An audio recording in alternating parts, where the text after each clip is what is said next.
to continue their dominance with the heart of the Cougars. William and Mary, the victor in that Map 5 or Game 5 against Montana State last week. We're going to carry that momentum here in our final game of the night. Should be a fun night here, Strive. Yeah, really excited to see how this one plays out. Both these teams we've had the chance to watch and appreciate as we get down to that head-to-head. Exactly, this is the meat and potatoes of this evening's event. Xavier, I mean, stellar players. BGSU has had their ups and downs throughout the season. Let's just see how these Musketeers and Falcons can play it out. It feels like, although I've been up for a week, Jeff, it's been a long time. It feels longer than that. So it's nice to be back on the desk here and to get some Rocket League and see if any practicing or any fun's been done during this break season. I know a couple of the Bowling Green players were having some fun. We did a charity event last weekend. Cool. So I know they were staying warm over the break. Not sure about the Xavier squad, as both of our Ohio teams looking to kick things off here in week 8. Both coming in with less than desirable records. Xavier entering into week 8 with a 2-5 record, coming off of a 3-0 over Howard last week. Bowling Green coming in 1-6, dropping a 1-3 to Minnesota State. Or Montana State, to Montana State there in week 7. Yeah, that the summation of this at the end of the day as we get to the final week is it's hopefully a chance to bring all your loose pieces together from the regular season, right? Be able to walk into playoffs with a bit of a fresher look and having had the chance to play a bunch of teams or a bunch of these teams more than once in many cases. It's an opportunity for everyone to kind of level the playing field, hopefully. But fresh eyes for playoffs here, Jeff. That's the intention, right? Regular season can be tough as you're faced with so many different opponents and so many different play styles, but it's all a learning experience in the grand scheme of it. At least that's how I see it. Well, and you kind of get a reset for playoffs as well. Part of the fresh eyes is maybe you went into the postseason with a record wasn't quite as good as you wanted, but once you get a postseason, all bets are off. And I mean, I love to see the underdogs start punching above their weight class and kind of catch people off guard. And I really think that this Xavier team could be one of those squads. They have, been a couple of points. We talked to Confused Irish last week and discussing, they were 3 goals away from having 2 more wins on the board right now. And that's cumulative between those 2 games. So I think the Xavier squad could really surprise some people once we get into the postseason. Of course, looking to finish off the fall regular season strong here, kicking off our week 8 matchup. Yeah, 100%. And really quickly off the rip here, a lot of good back and forth action. Ball control looking very much on the Xavier side of things for the time being, and some missed opportunities and hits here from BGSU. Slick Billy, a little bit of a chippy shot there, going to get met with Galaxy on that 50. Ball's going off to the corner, and you can see a quick reset coming in for BGSU, lining up their 1s to 3s. And again, it's so far a lot of punching back and forth, but no real knockouts delivered as of yet. Charging to the corner from Scribb. Oh, the centering pass is missed. Takes Confused Irish just a big dump and clear to kind of reset here for the Xavier squad. Responded from Bixlow. Irish returns the favor, and here comes the chase into the corner. Galaxy able to get a touch on that. It bounces dangerously close to the net. BGSU keep it up for a moment, but there goes the ball right back around in front of the net. Clear is there. Xavier not able to get to it in time, and now Slick Billy looking to respond, but can't get it out of the corner. Yeah, good presence from Galaxy there to contest right off the rip and not allow that ball to traverse Bixlow. That's a big demo coming out there. Going to push Scribb off for the time being, but no real play bought off of that here. So at the same time, we're just kind of chipping and feeling things up. This might be the opportunity. That'll do it. A little bounce off. Yeah, just absolutely whack-a-mole there session for Scribb. Going to deliver that first goal for Xavier. Yeah, and it's all off this beautiful pass from Galaxy. Look at this dump. Look at how the angle of that ball drops in from above. It's just a brilliant play and big brain on Galaxy. One of the big reasons they were able to take that win last week, and one of the reasons I think they could surprise people, it's on the back of Galaxy's play, was the lead scorer in the server last week when we saw them. Ended up being the setup man. Gets the assist here for the opening goal in week 8. Everyone needs a good setup man, a good wingman, right? Jeff, that's the approach. You got to have someone who's there to make the sauce happen. And again, this is the setup opportunity. And yeah, time in, time out. Xavier showing what it means to have their teamwork all dialed in. Scribb, just no frills. Yeah, there's nothing fancy on that one. Real clean centering pass, perfect on the mark. Confused Irish does not let that opportunity slip away. Quick 2-0 here in the first 2 minutes. Musketeers on top in our battle for the Buckeye State. Shot here for Bixlow. Takes 2 to get the block, but Xavier's able to make that save. Galaxy now up on the wall, loses control of it. Drops it in, Scribb punches it back out to midfield. Go both of our teams. BGSU able to come away with the ball. There's a good look here. Oh, ends up going for the centering pass instead, or at least just didn't get enough on that shot. But it looked like a golden opportunity there for Bowling Green. Yeah, it didn't. I commend Scrib for actually being right for where the centering play was going towards. This is a nice little touch from Galaxy, by the way. Good attempt and look at the net, of course. Yeah, really good movement from Scrib, expecting the centering pass and almost just so well positioned. That's been the highlight for Xavier this evening, at least thus far. Great centering passes, great goal opportunities coming up. BGSU struggling a little bit to make something meaningful come out of these positions, and it's just a continuation of what we're seeing. Xavier just drilling these balls home. Oh, look at that 50 from Scrib. Just runs in to steal that ball away. See the vision on that one. Knew exactly where they wanted to go with it, too. Play right out of the corner. Perfectly done. What a start here for Xavier. They're looking to keep this momentum going. And they come in 2-5 here into the final week of the regular season. And I mean, putting 2 wins in week 7 and week 8 could be a huge confidence boost going into spring. I think so too, and it's all about the momentum as well, right? Getting into the postseason session. And that, with Xavier being so well developed as the season progressed, I mean, out of all the teams that we've been watching, I truly feel that Xavier continues to pick up and develop small pieces of their gameplay week in and week out. It may not be monumental and changing their gameplay in the sense of bringing a record that is immensely nominal, but look at this little bit of ball control. Like, can we appreciate Galaxy's desire to set up Scrib there with a nice little hop, and instead of going for the shot, look at that. Just carried the ball to Scrib's shoulders. Oh, I love the tee-up play from Galaxy. Galaxy just danced around the entirety of BGSU. I mean, jukes around, too, with that one little flick in the beginning of the play. And then follows the pass in, makes sure it gets to its mark, and is just a golf tee. And, wow, did Scrib slam that one home for the hat trick. And a very clean 4-0 here. Feels like BGSU have barely had any possession. Yeah, it truly does feel that way, and that continues now with Galaxy just lurking on the wall, waiting for opportunity. Scrib here, going to look to set it up, post down, but Slick Billy's right there to receive the brunt of that shot. A lot of defense commitment here from BGSU. It truly feels like they haven't had 3 push up at any given time for more than what I can count on a set of hands. And now with Scrib here, chip opportunity to the left here, going to be met with Corey instead, looking for the teammate, but not happening as the ball bounces. That's trouble. That's big trouble there, Jeff. Yeah, this is feeling like game 1 done and dusted and firmly going in Musketeers' favor. Confused Irish just gets the monster 50 perfectly on target. And it's midfield. Midfield's going Xavier's way. All the boost is going Xavier's way. Doesn't feel like there's much room for BGSU to get any kind of handle on this. Bixlow has the only shot for the team right now. Yeah, that's tough. Not a great time. Not a good feel here. Corey going up. Relatively in control of the ball, but Galaxy on the defense. They're not looking to let anything slip by their fingers. Not today. Confused Irish. I like this little light touch. Going to be what it takes to get the rotation. Scrib read it. Really, really good setup. That was a brilliant pass. I was a big fan of that pass out of Confused Irish. Scrib obviously a little off the mark. Could be an opportunity for a shot here. Oh, that is way wide. Perhaps trying to just get it over to Bixlow, but not able to wrangle it in. It's too fast. Now Galaxy screams pass, too. Able to almost get it past the third player, but Slick Billy scoops it up. Pass back into the middle off the backboard. Contained up there for the moment. Scrib comes in and trying to push towards the middle.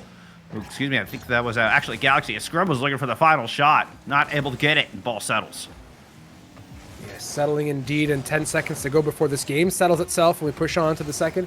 BGSU, a lot of struggles in this game, primarily revolving around ball control is what it felt like, but we'll see if they can tidy up these pieces getting into game number 2 and manage some of that midfield trouble that Xavier's been really in control of.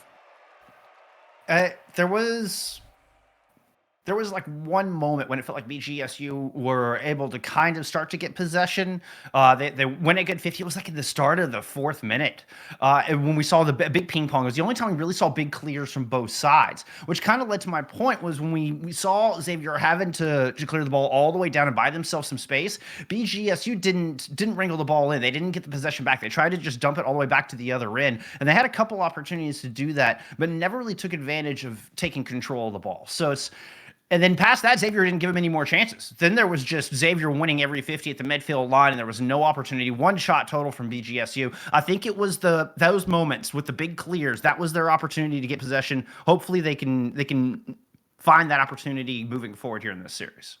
Yeah, one would hope. And I think one thing that Xavier did really well there, they were like teetering between that borderline of hard clears and hard touches and soft setups, right? They were just perfect. There were waterfalls dropping in front of the net, especially off that first goal that we saw. So when it comes to the pass from Galaxy was nuts. Variety of play, yeah, it was. The variety of play from Xavier, I think, is what's working well towards their side, too. They're just keeping BGSU on their toes. And this is a good demo from Bixlow. Galaxy's there to pick up the pieces, but nice control here from BGSU very quickly. Again, hard clearing it. Now the question is, can they convert that to a goal? Good still along the line here. Ooh, Bixlow answers right back, but puts too much on it. Galaxy's able to get to it. They clear it down to Billy, drops it in the middle, and it's right into the hands of Xavier. Immediately a shot comes through. Off the top right corner, the follow-up is blocked. Bixlow able to stick with Galaxy, get in front of the play. Now Corey with possession loses it off the top of their car. Goes right back towards the net, dangerously so. Scrim coming in looking for the double tap. Bixlow is there. Big stop here from BGSU. Opportunity now to get on the front. Get on the aggressive, get on the attack. They cannot. They lose it at midfield. Galaxy comes in with the steal. The ball goes right back into the orange half. Yeah, nice little chip here as well, down towards the midfield. This is the chance to good connect shot from downtown. Really good shot. That's the kind of sauce you need to keep Xavier guessing. Love the power behind it as well. 119 kph banger from Slick Billy.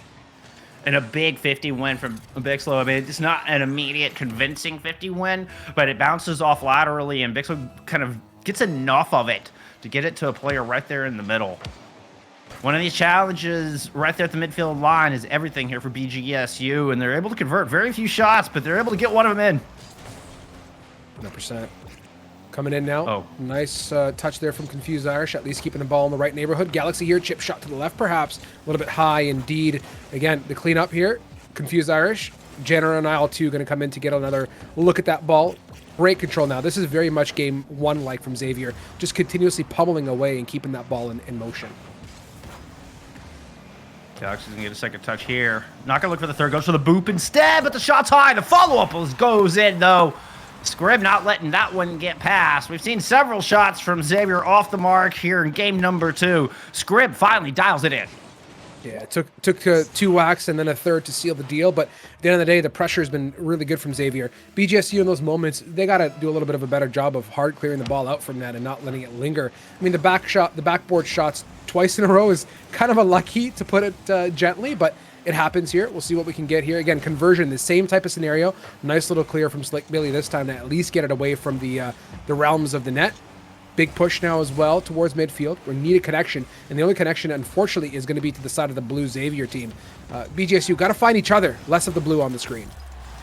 Oh, Corey just somehow worms that one through, threading it across the back line of Xavier. Sticks with it over Galaxy. This, just a little move. Gets the backspin on it. Okay, BGSU have the lead. The Falcons are in control off of an incredible move from Corey to C8. We'll take that here. Bixlow going to win that quick little kickoff here. Scrib pushing the ball to the corner, hopefully for a center opportunity. Nice chip from Confused Irish for the cross to set up Galaxy, but it's intercepted very well from Slick Billy. Galaxy's up early, getting a nice little touch to prevent siege and push on through. But this is now a bit of an interesting moment to be in for Xavier. The ball is very much in BGSU control until, never mind, no follow-up off the corner as Scrib just full rushes it and tries to get it away. But Scribbs had to stop the momentum. The ball went right back to the zone. Finally, Galaxy finds the clear. Goes right for the net. And is greeted by Slick Billy. Transition the other way. The Falcons want goal number 3.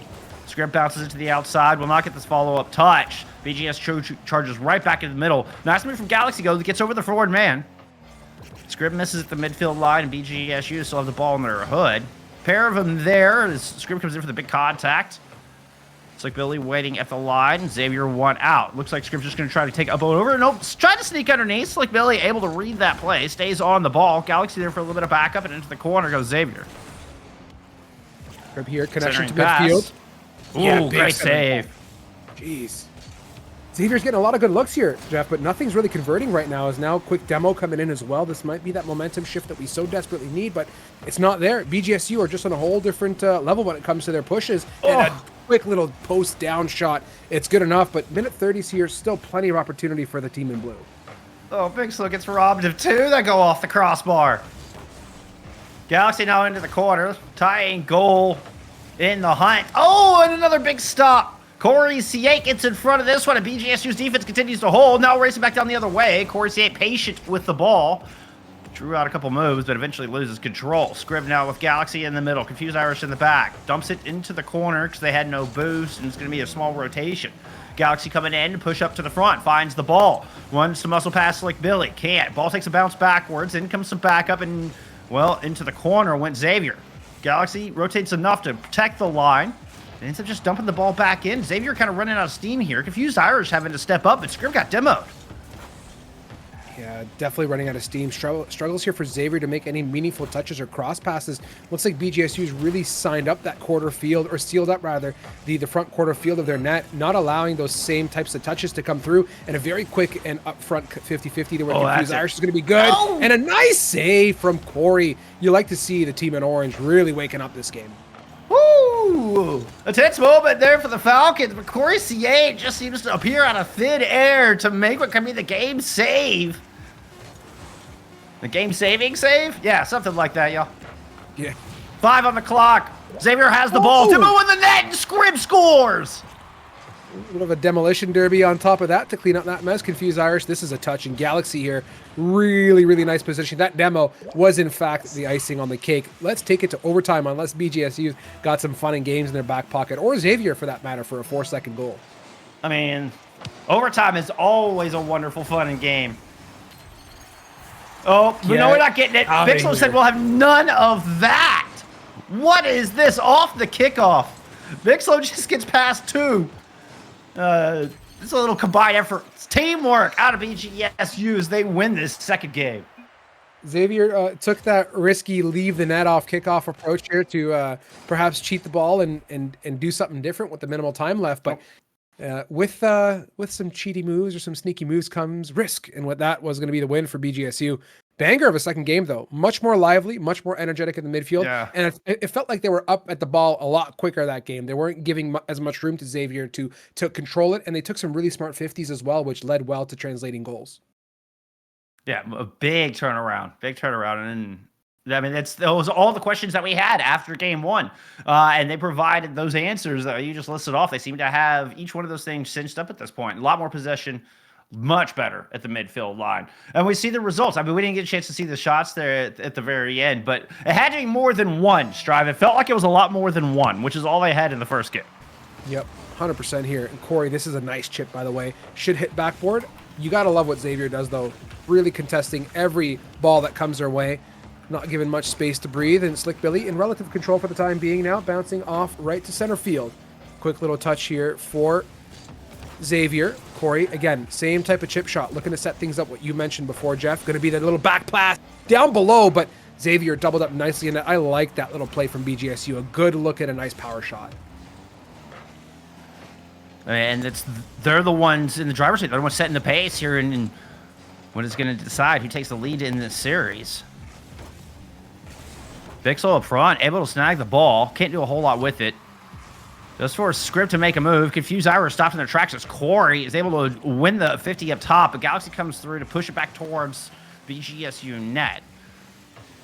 On the outside, though, Xavier loses control. Ooh, that 50 goes past and the ball into the backfield as Galaxy just sent that one all the way back toward the orange side. Now Galaxy is in here threatening up close. Confused Irish will stop the ball at the line. Scrib's coming in. Xavier are getting aggressive here as we get into minute 2 of our game 3. Massive rally here. Big push to the corner. Galaxy in control with minimal boost at this point. Kind of fizzling out there before crossing midfield. Going to give the translation over now yet again to Confused Irish. Off the corner one more time. It's a bit of a center. It's a banger, but BGSU's got the defense and net sealed up well. Galaxy looking up for the following touch to maintain control. I like this possession from BGSU, but it's not definitive enough to push that ball over to the Xavier side of the field, as they're really struggling to get this ball out of the corner here. At least Galaxy is for the time being. Yeah, Galaxy's done a wonderful job of holding it in. Confused Irish will continue that trend as they're able to find that demo. Chasing this ball down. Nobody in the back on an important touch from BGSU. Just able to get enough of Confused Irish card and not let that one in. Scrib shot ends up wide. Corey able to beat Galaxy off the wall. Galaxy forces him off. Confused Irish comes in with a big clear. Looking to chase the ball down. Looking for a double tap perhaps. Nah, didn't have the angle. Slick Billy then escaping out of the backfield, and BGSU want to respond. Still scoreless here as we approach the halfway mark of game 3. Good setup here in front of the net. Bounced in. Corey will break that stalemate. Let's run this replay back. I just want to kind of break down what that 50. Oh, Slick Billy. That little bump on the way out was pretty much what cleared up the net. Really, really smart there from BGSU. Intentional or not, we'll take it. That's just great. Look at them on it. Coming off of game 2 with a lot more momentum. I felt like game 1 was the warm-up. They just kind of felt like playing that one loose and figuring out the lay of the law before really stepping up their heat here. Whatever it is, they have certainly figured it out. What a turnaround from BGSU. Definitely. Scrib with a great touch. Xavier tries to continue. It's more of that aggression. When Xavier turns it on, man, that seems like all the fires are burning hot. It's so sporadic. And here they come. They're looking to be explosive once again, but a big block on the outside and it just fizzles out before it even begins. Galaxy still tries to punch it back towards the net. But Scribs decides to hold firm at the line. Still BGS, you're able to beat past him. Yeah, you're definitely right there. I mean, look at that little banger from Slick Billy. They're just pressuring the net. And you're right. There is moments where it feels like the fire's lit and the pressure's on, but then there's moments where it completely just fizzles out and it feels like they've turned down the tempo knob by like 75%, like we're watching a game in slow motion. I got to see that Xavier energy, that high-speed play that we saw in game number 1. And just, you're right there, Jeff. I don't know how else to put it. It's just fizzled, and BGSU's running away with it like it's no one's business. And I mean, Big Slow did this exact same thing to close out game 2 from a slightly different position, but beats it right off the kickoff. And now for the second game in a row, BGSU have put 3 on the board after they only put up 1 shot and no goals in game 1. Impeccable turnaround. I mean, have they just got Xavier downloaded at this point? Galaxy with a tricky move off the wall, ends up getting popped out. It feels like we're getting a lot of floaters out of Xavier this game, and they're not really translating to a connection. I lied. I feel like as soon as I decide to open my mouth, I pay the price. And Scrib says, you know what? Bit of a floater. It's there, but this time I'm going to be there to connect and absolutely whack this sucker into the net. That's a very BGSU-like goal 1 type of play from Xavier. They got a minute 38 to close out 2 goals. Got to bring the pressure and really turn that tempo knob back up. That's when they seem to succeed the best. Yeah, Galaxy has yet to score today after being the score leader last week, and I think they need to wake up. Hey, Confused Irish is getting in the mix, and Xavier looks like they've got that stove turned up to max here, Strive. They're starting to heat back up again. They are, and BGSU, Big Slow, and co. really struggled off the save there. Had that just been one little tiny touch, I think Xavier would have just absolutely crumbled at that goal attempt, but. Let's see now. Galaxy winning the kickoff. Going to go off to the right side of the field here. Corey picking it up. In control for the time being. Getting bumped away. Opportunity for Slick Billy to take a look at it, but not before Scrib halts and puts an end to that rally. Ball's a-floating. It's going towards net. Someone's got to do something. And it means going for the ball, but nice play there from Xavier. They just continue to put that awkward position and make it work. Yeah, I was talking about Galaxy need to wake up a little bit. I mean, they're going to get this goal here, but it's everybody from Xavier getting involved. All 3 players now with a goal on the board. It feels like they all happened in the past 30 seconds. The air has shifted. Like, the tides have changed in this match in what seems like a blink of an eye, and suddenly we have got a game, y'all. Tied 3-3 with 1 minute to go. Game 3 in a tied series. Scrib's going to take it into the corner, see if they can find a game-winning goal, potentially. Like this position, Confused Irish and Scrib, halting everything at midfield now.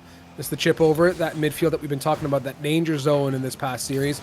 Again, BGSU continuing to pressure. Galaxy going up early, leaving some net coverage down there from Confused Irish, so no fears for taking to the skies now. Midfield traverse, back up to the corner, looking for a second touch, and it's great. Potential setup for Bixlow, but Confused Irish is first to the ball. Galaxy going to expend a whole bunch of boosts here to try and push this forward, and does do a decent job, not before Bixlow, again, being at midfield, halting that ball in the tracks. BGSU has really, really put these pieces together in the midfield now, and are doing a great job of controlling it. Yeah, BGO might get punished for aggression here. Scrib doesn't get the second touch, but Galaxy does. And Xavier scored 4 in a row. Galaxy with back-to-back goals. The Musketeers are in the lead. It's really boiling down to BGSU missing touches and Xavier converting off of those. And that's just it. At this point in time, you can't leave a slaughter opportunity open for Xavier. Naturally, they're going to go ahead and capitalize on it. BGSU got to be careful. 13 seconds here. We've seen it done before. Can they one more time bring us a quick little game-finishing goal for the road and, again, push us to overtime, hopefully? close. That aggression from BGSU. Right in front of the net. The ball's cleared. Slick Billy not able to get a piece of it, and Xavier sneak this one away after being down by 3 goals with less than 2 minutes to go. They'll score 4 unanswered to take the lead in the series. All things aside, I mean, 6 shots on net from BGSU versus the 9 out of Xavier. The conversion rates were great for both these teams. At the end of the day, I'll stick to what I said about 30 seconds ago. Missed touches from BGSU was their fault in that game, to put it simply, Jeff. They cannot let the ball float. If you're going to go for it, it's got to be a touch. Xavier's going to go ahead, like any team, and capitalize on those opportunities. So tidy up some pieces. There's a lot to look forward to in this next game, though. I mean, the strategy change was sound, clearly. I mean, a lot more goals went up in games 2 and 3 than we saw in game 1. And it was the aggression. It felt like they got turned up. But then as they got more aggressive, there's more opportunity for those misses as well. And Xavier will punish it. It's exactly what we saw in that past 90 seconds. So, yeah, make sure you're on target, BGSU. You can't afford to miss any more of those midfield challenges. No, let's see if they can tidy up that piece. And not even just midfield challenges. Off the backboard, they also suffer. There was some moments where that ball was just, right above crossbar, top crossbar, and you're hoping for a touch, and it's not coming through. So let's get down into the kickoff here. BGSU to pick up the pieces and hopefully push it on to that Game 5 series decider. Really quick back and forth here at the midfield. Xavier lined up, caboosed, ready to go, and Confused Irish going to be first up to the ball and not able to convert. Still chipping away. Look at the tempo, though, by the way. It feels a lot faster off the riff here, Jeff. And look how quickly Xavier rotating. They're big rotations, too. Now the Galaxy's going to push in. Confused Irish at their back. Not able to get it past like Billy, but Confused Irish right there. Wins that. Shouts. The ball's kind of floating in front of the net, but Xavier decided they've had enough, at least for the moment. Galaxy does come back in, keep the ball in the lower third of BGSU. Confused Irish has an opportunity here. That next looked kind of empty. Confused Irish is able to squeeze one between 2 defenders, and Xavier continue their scoring streak. Yeah, part of me wonders what happened. I mean, I'm looking at the corner. Maybe that big push from Slick Billy to corner was the problem, but that aside, the goal was just great from Xavier. Really good control from Slick Billy. Look at it, pocket it, crossbar down on the top right. It felt like good sauce. Let's see if they can continue forward. Bixlow, nice little touch at midfield. Light enough to give opportunity for Slick Billy to pick up some pieces. Going to make it by 1 now. Net's relatively free. Popping it. Center. Banger. Met by Confused Irish, actually, on that well-read cross shot.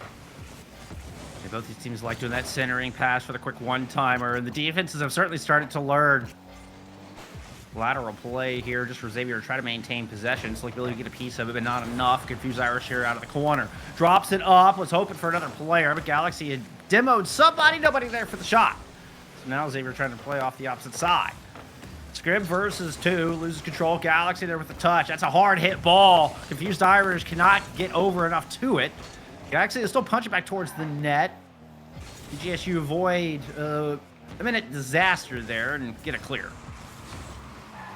Nice little touch from Confused Irish. Going to get missed at the midfield. Bixlow picks up the pieces now. Maintains some BGSU possession. Scrib now deciding what to do off the wall. Into the corner with a light touch. It's going to not even get it by midfield unless Slick Billy's there. That's a slider. But luckily Bixlow's already rotating back to cover off the net. Well done. Cross pass over here. Met again with a very quick and red 50. Got it! I'm telling you, man, there's something about Xavier when it comes to piping in these shots and finding those opening opportunities. That's very, very well slotted from Galaxy. This is an incredible pass, incredible setup from Scrib, but the accuracy from Galaxy is truly top-notch. Knew exactly where to put that ball, so the defense had no chance at getting on a piece of it. This is 6 unanswered going back into Game 3 from Xavier. Whole different look. I mean, right from second 2, the tempo felt like it was hot for Xavier. They really came back to life again. Now, much of the same struggles have shifted fields. BGSU just cannot make anything meaningful happen, and Xavier's finding some of the nuttiest opportunities I've seen in a very long time with these bangers and slotting goals left, right, and center. See that moment of aggression from Bowling Green, but they pulled back. Galaxy with a good stop. Takes 2 from BGSU, but they managed to get it in front of the net. No shot. Scrib will push it out and not give that one away. Confused Irish with a nice flick. Pass over to Galaxy, who's just going to bounce it off the wall. Goes in for a demo. Touch goes back from Bixlow, but Scrib is right. Excuse me, Galaxy was right there. Scoop it up. Corey now off the midfield. Looking to translate. Keeps the ball flying high, albeit not to anything substantial as of yet. Rather, it goes off the blue end. The Musketeers picking it up. Xavier in possession. Scrib here, nice little touch. You can see Corey's well rotated, looking for the 50 to keep the pressure on. Indeed, nice job. I mean, with the 2 minutes left on the clock now, the intention is to keep that momentum firm, but also look to get some nice early challenges and maintain possession as much as possible. And Xavier's doing a great job. It's a floater. Got to be careful. Missed touch here onto net. Got to give an opportunity to Scrib. Back to Galaxy now, maintaining midfield control. Bixlow needs something substantial here. Going off the wall, early contest, not going to be met there from Confused Irish as now Corey wants to take a second peek at it. Going to be a whiffer. Galaxy looks to touch, but it's a whole bunch of missed opportunities for both these two teams right now. I think Galaxy ran into Corey C8. I think Galaxy's intention was to knock Corey off that ball. Corey's going to get a look here, but Confused Irish is all over it. Pretty easy save. All three Xavier players are in front of this ball. And that's a big commitment there from BGSU. This could be a disaster. 75 of the clock as Galaxy looks for the centering pass and the 3-goal lead, but Corey makes the stop coming along the backboard. Galaxy all the way back and kind of just in a bit of a tussle. There's a long distance shot. Will ricochet off the far post. The follow-up blocked. Right now, Chipper. Love it. Xavier doubling up on net to seal up that situation. Slick Billy. Shot downwards. Can actually remain in their side of the court now. Gives Galaxy a chance at a top left banger. Oh. So close. They're just bringing so much pressure. It's making it very difficult for BGSU to manage. Galaxy wins the race back for the ball. It pops up in front of the net. Galaxy has to go up high, makes this touch.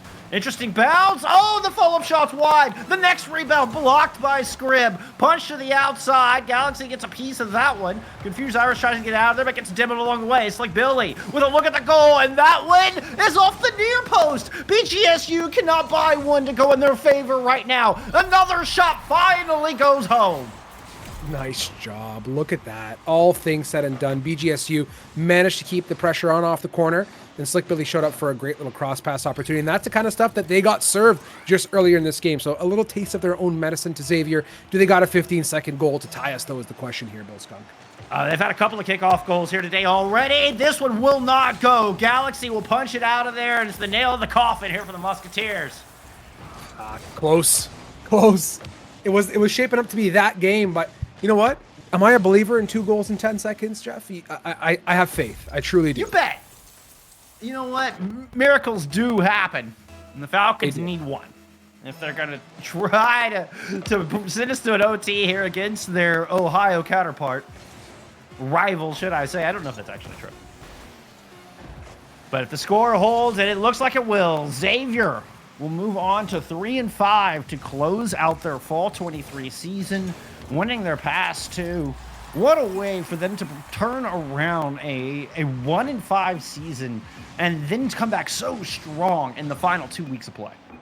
Yeah, what was really nice to watch from the Xavier side of things is how they really addressed the shortcomings of their game as the series progressed, and they did so very definitively. It didn't feel like they were falling behind the ball at any point in time. As the series went on, they looked to bring up that pace, and also, most importantly, not only increase the pace of play, but they maintained it throughout the entire game, which I think was their shortfall to that one map that they were unfortunately unable to win.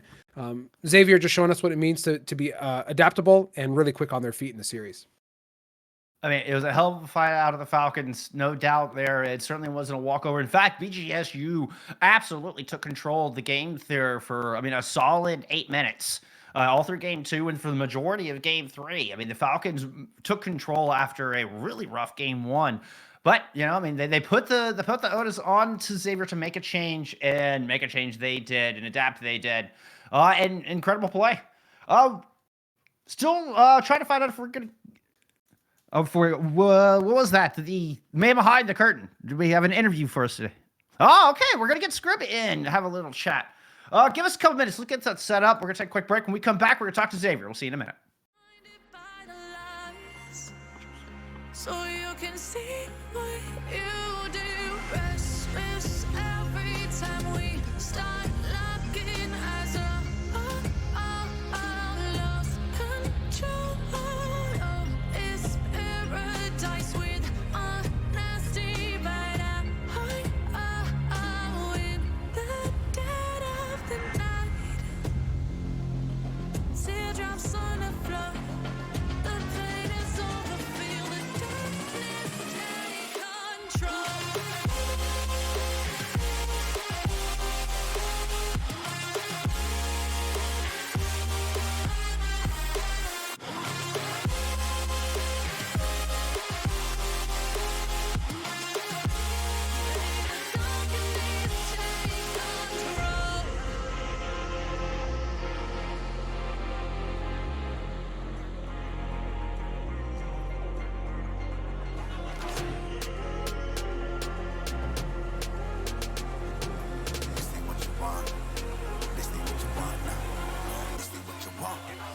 life can't put me in a box.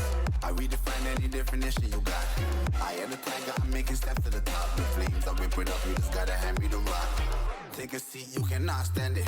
All I know, the flow harder than a Scotch bonnet. Don't try study me, you cannot manage. This ain't what you want, bitch, I'm a fucking phenomenon.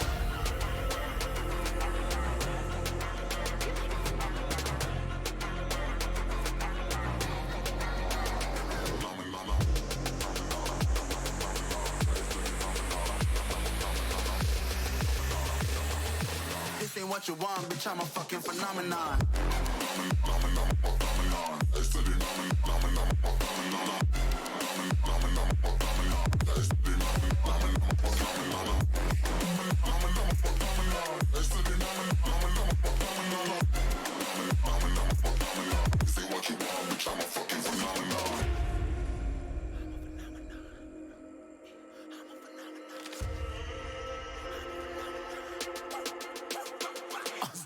Yeah, you better listen. I'm bringing heat. You'll be a fan when I start rapping. Way I'll have your fucking head spinning. I'm known as spit vicious. Release bombs and go tick tick.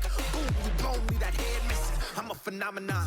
Stacking cheese like it's Parmesan. 8 different flows, call me Octomom. I'm moving fast like the Autobahn. And I'm independent, so I'm not your fucking starving like it's Ramadan. Sick, twisted, gifted. Can't copy, printed. Can't hold me down. I shape shift, I'm liquid. I killed this beat, I might get convicted. They know how I move, it was predicted. Persistent, spoke it into existence. So consistent, no assistance. Hear me once, become addicted. If I rap it, then I live it. There's no cap when I be speaking. Listen. This ain't what you want, bitch, I'm a fucking phenomenon. All right, my friends, we're about to get into an interview here. We've got the newest member of the Musketeers squad, Scrib, here with us to have a little chat about this game, this season. Welcome, my friend. Congrats on the dub. Thank you for coming and having a little chat with us. Yeah, thank you for having me. I appreciate it.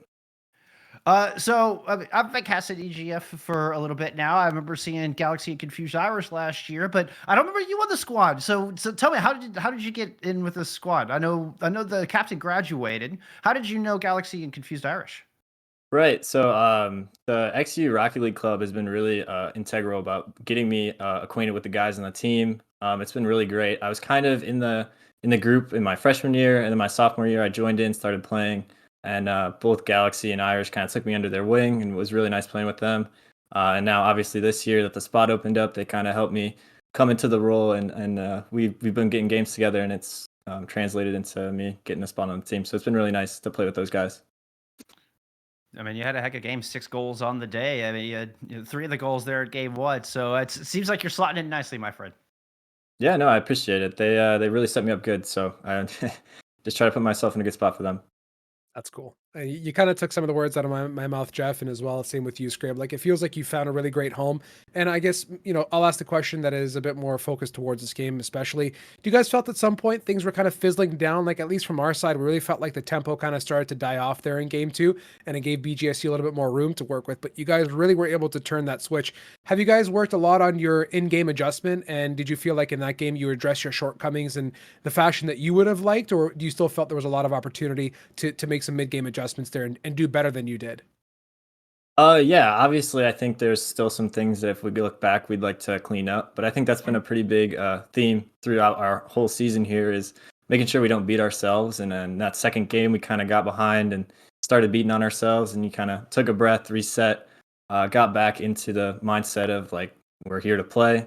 And we just kind of cleaned it up. And obviously, we got the result that we were looking for. So we felt pretty good.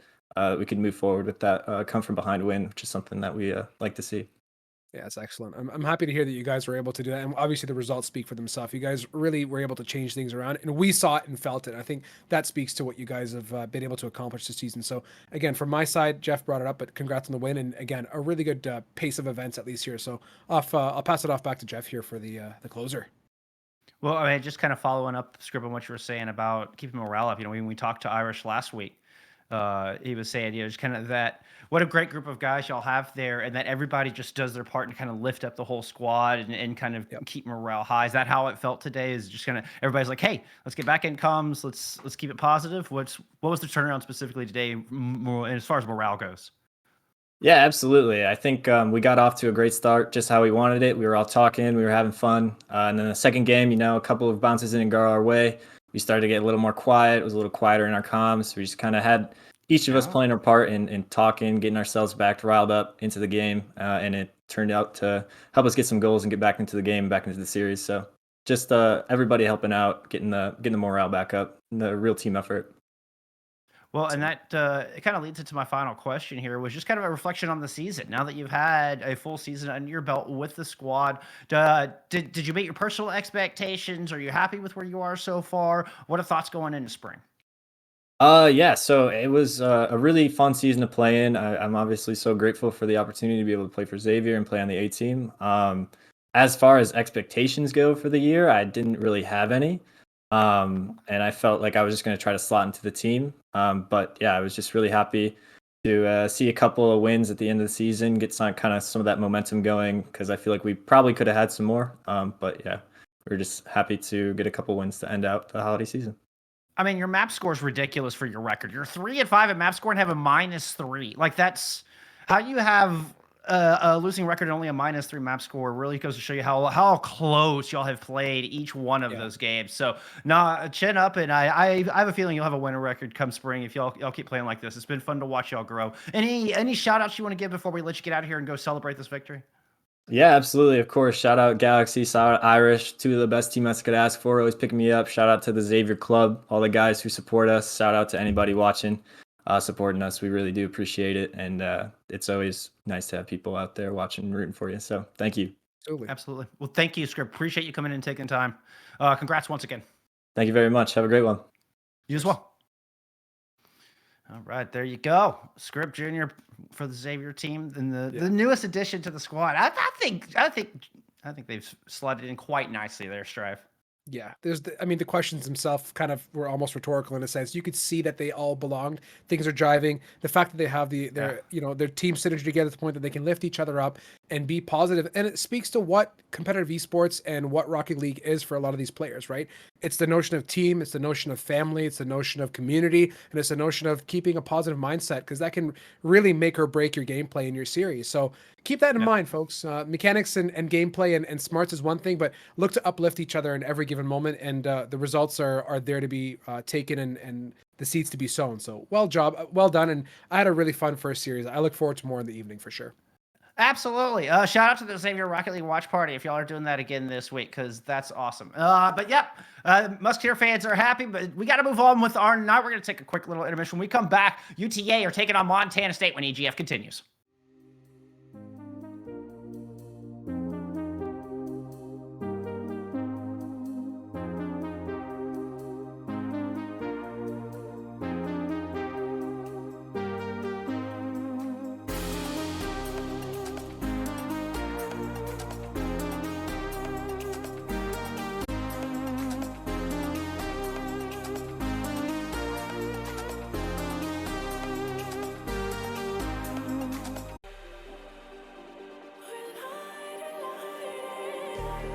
Just like a spark that's breaking out. Week 8 of EGFC Season 5. Rocket League continues here as we get into our second match of the day. Jeff and Strive returning. We just came off of a brilliant match between two Ohio colleges. Now headed down, we got UTA taking on Montana State. A little north versus south here, Strive.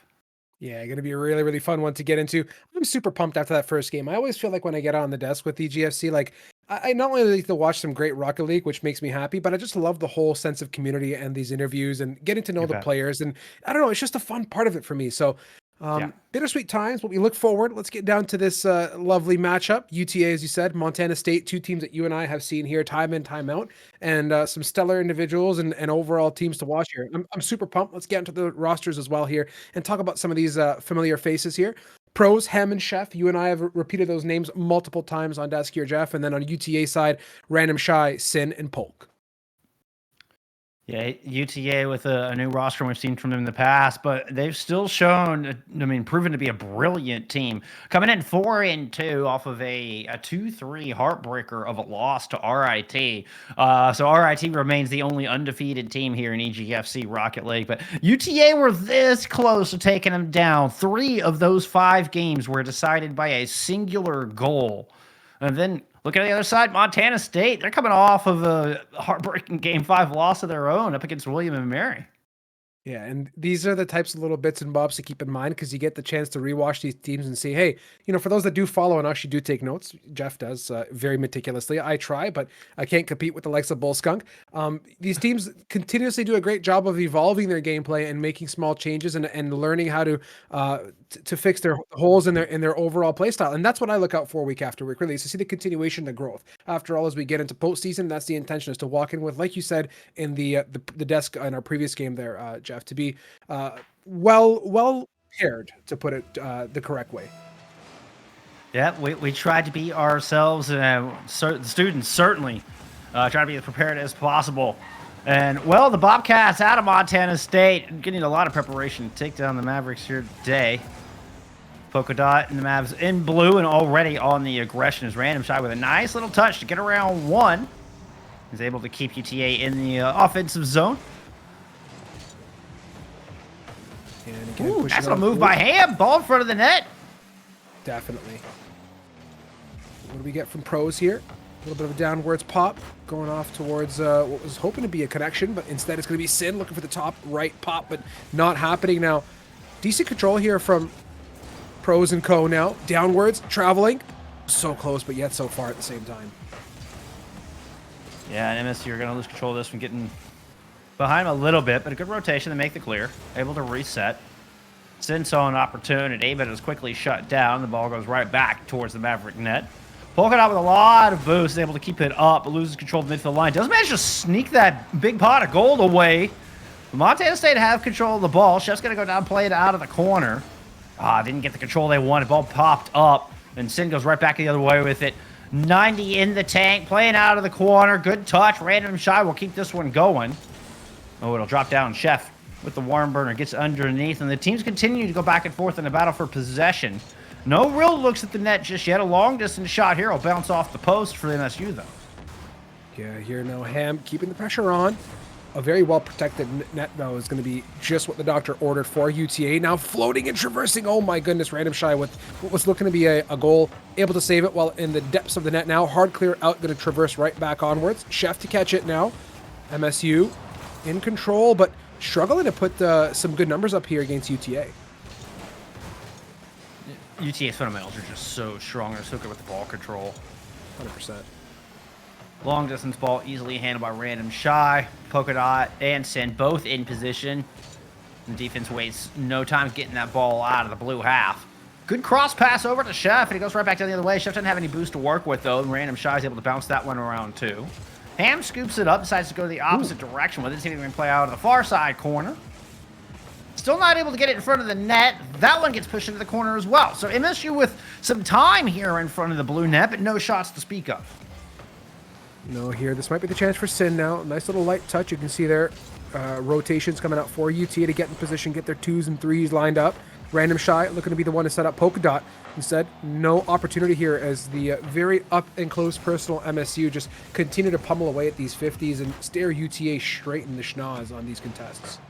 Yeah, I think Sin didn't expect that opportunity for a shot and was a long ways away. Had to gun up and gave time for the defense to get in front of it. And now MSU are in front of their net. Yep. Sin with the touch. Look how scattered UTA are. They're playing all across the pitch. Try to see if they can get around this defense. Does not work in that one, but a good challenge. We'll keep it in the zone. Off the ceiling play from MSU. Pass back. Polka Dot loses it. MSU on the attack. Into the corner. Raging forward. Here comes Ham with the shot. Off the top crossbar, but it'll find its way home anyways. That was indeed piped here. I like what pros really did there. Didn't let the ball spend too much long in the corner and redirecting, but instead was the redirecting factor to give Ham the connection, albeit that was a very, very dull connection, but alas, it went on through. MSU, big push now to see if they can maintain this lead. We got a minute 30 on the clock, and I really want to see UTA bring up that heat here with Random Shy off that right wall. Very quick mid-air 50 contest from MSU. They understand they're in the lead now and are certainly going to look to bring a lot more pressure and prevent this ball from getting anywhere past midfield. Senators trying to force one. Right down the middle, easily dealt with. MSU cannot get it out of the zone just yet, though. Polka Dot makes a stop. There's the clear that MSU needed. Now it's back down the other direction. Pros is going to get a good piece of this one, but off the wall comes UTA with a great touch. Random Shy and Polka Dot combined and push it all the way down the other end. 60 seconds to go.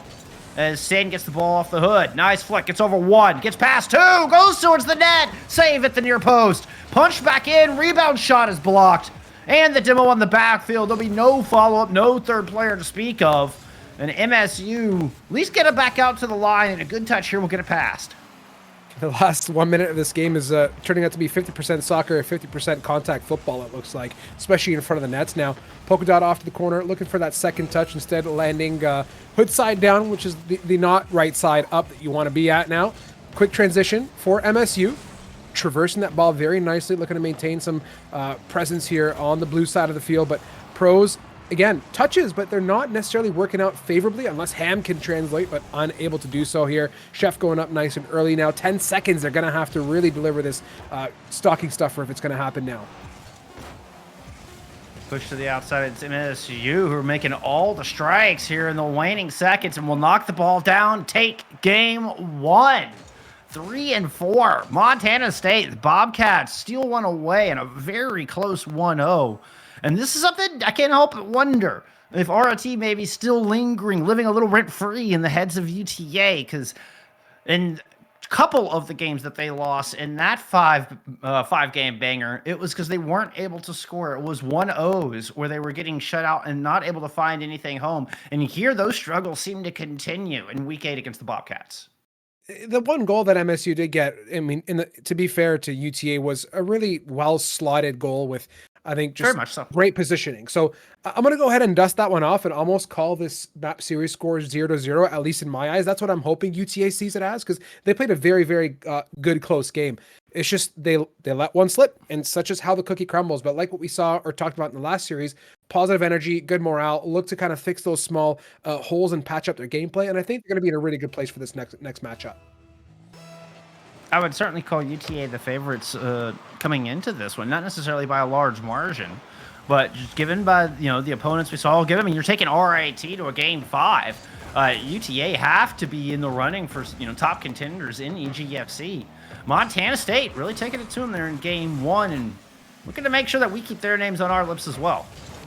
100% here. Chef a little bit late to the jump up, going to hit the top roof, and nice little move from pros here to set up a nice touch for an opportunity. Sin off the corner now into midfield. Nice little touch there as well. Again, great little looks here from Polka Dot and Co. But none of them are really meaningful enough to set up a center or a ball in a great position, except this one now. A chance to get back, but Chef reads it well. Really good patience from MSU in these pushes. They're not looking to invest or jump up prematurely. Rather, they're reading the ball so well and knowing when the attack is coming before they make their move. Yeah, every pass, UTA has to go take a 50 to try to receive it, to try to maintain control. Every single time they get a touch on the ball, MSU are all over it. And now a big win from MSU is going to push it back down in front of the blue net. Once again, up in front. Not able to quite finagle that ball down. Not quite able to get control. Quick pass from UTA to Polka Dot. Pushes it back over the line. Good challenge off the outside from Random Shy. Ball's going to drop in front of that. Random Shy's just going to try to push it in themselves. Ends up just skirting along on the goal line. Off the ceiling. Touch goes out to midfield. Pulled in by Polka Dot. Trying to pass it back out to Sid.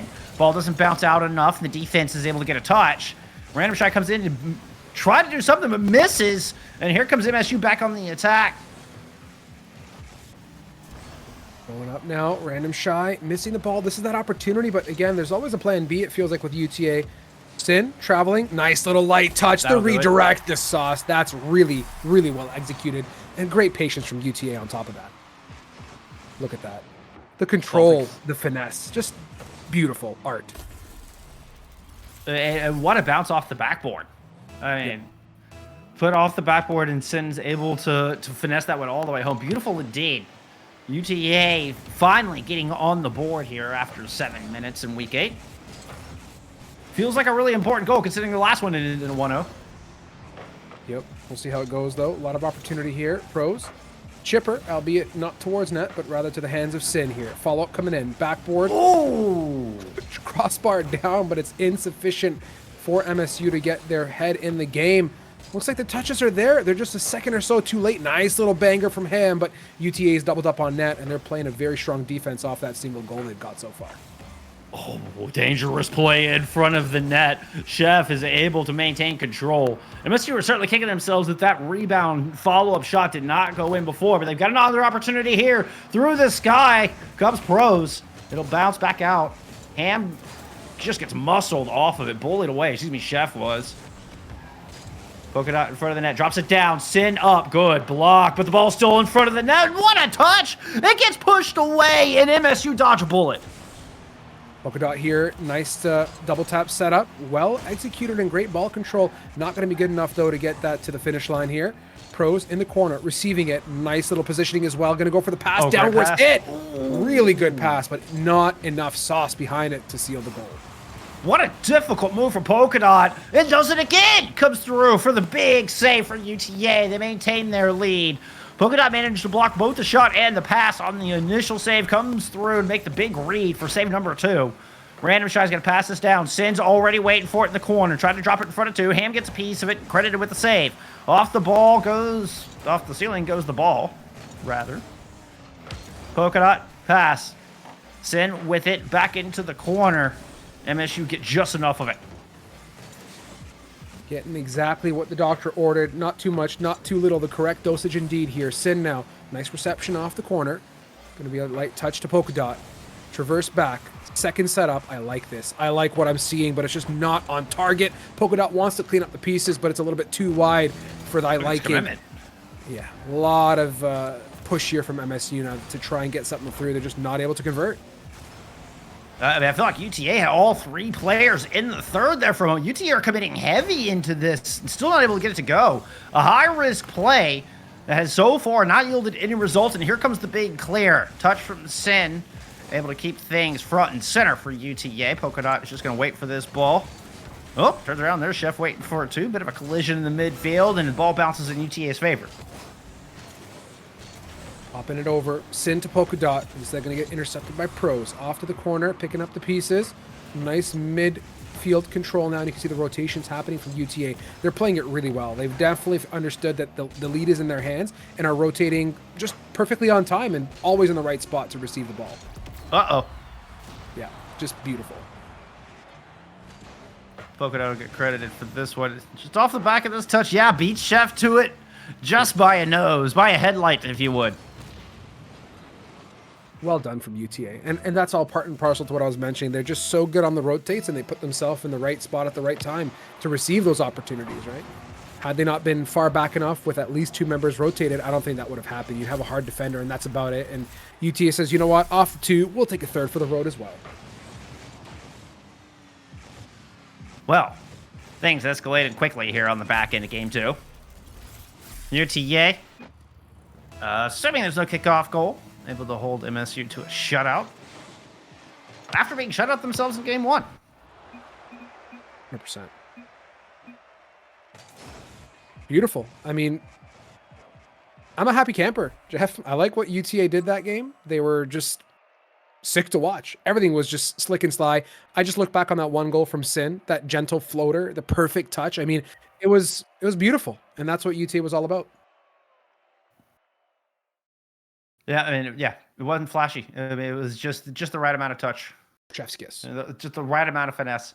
And a good answer. Tying up the series. And that's more than UTA we expected to see, Strive. It's felt like they were a bit out of form. Perhaps rusty coming in off the Thanksgiving break.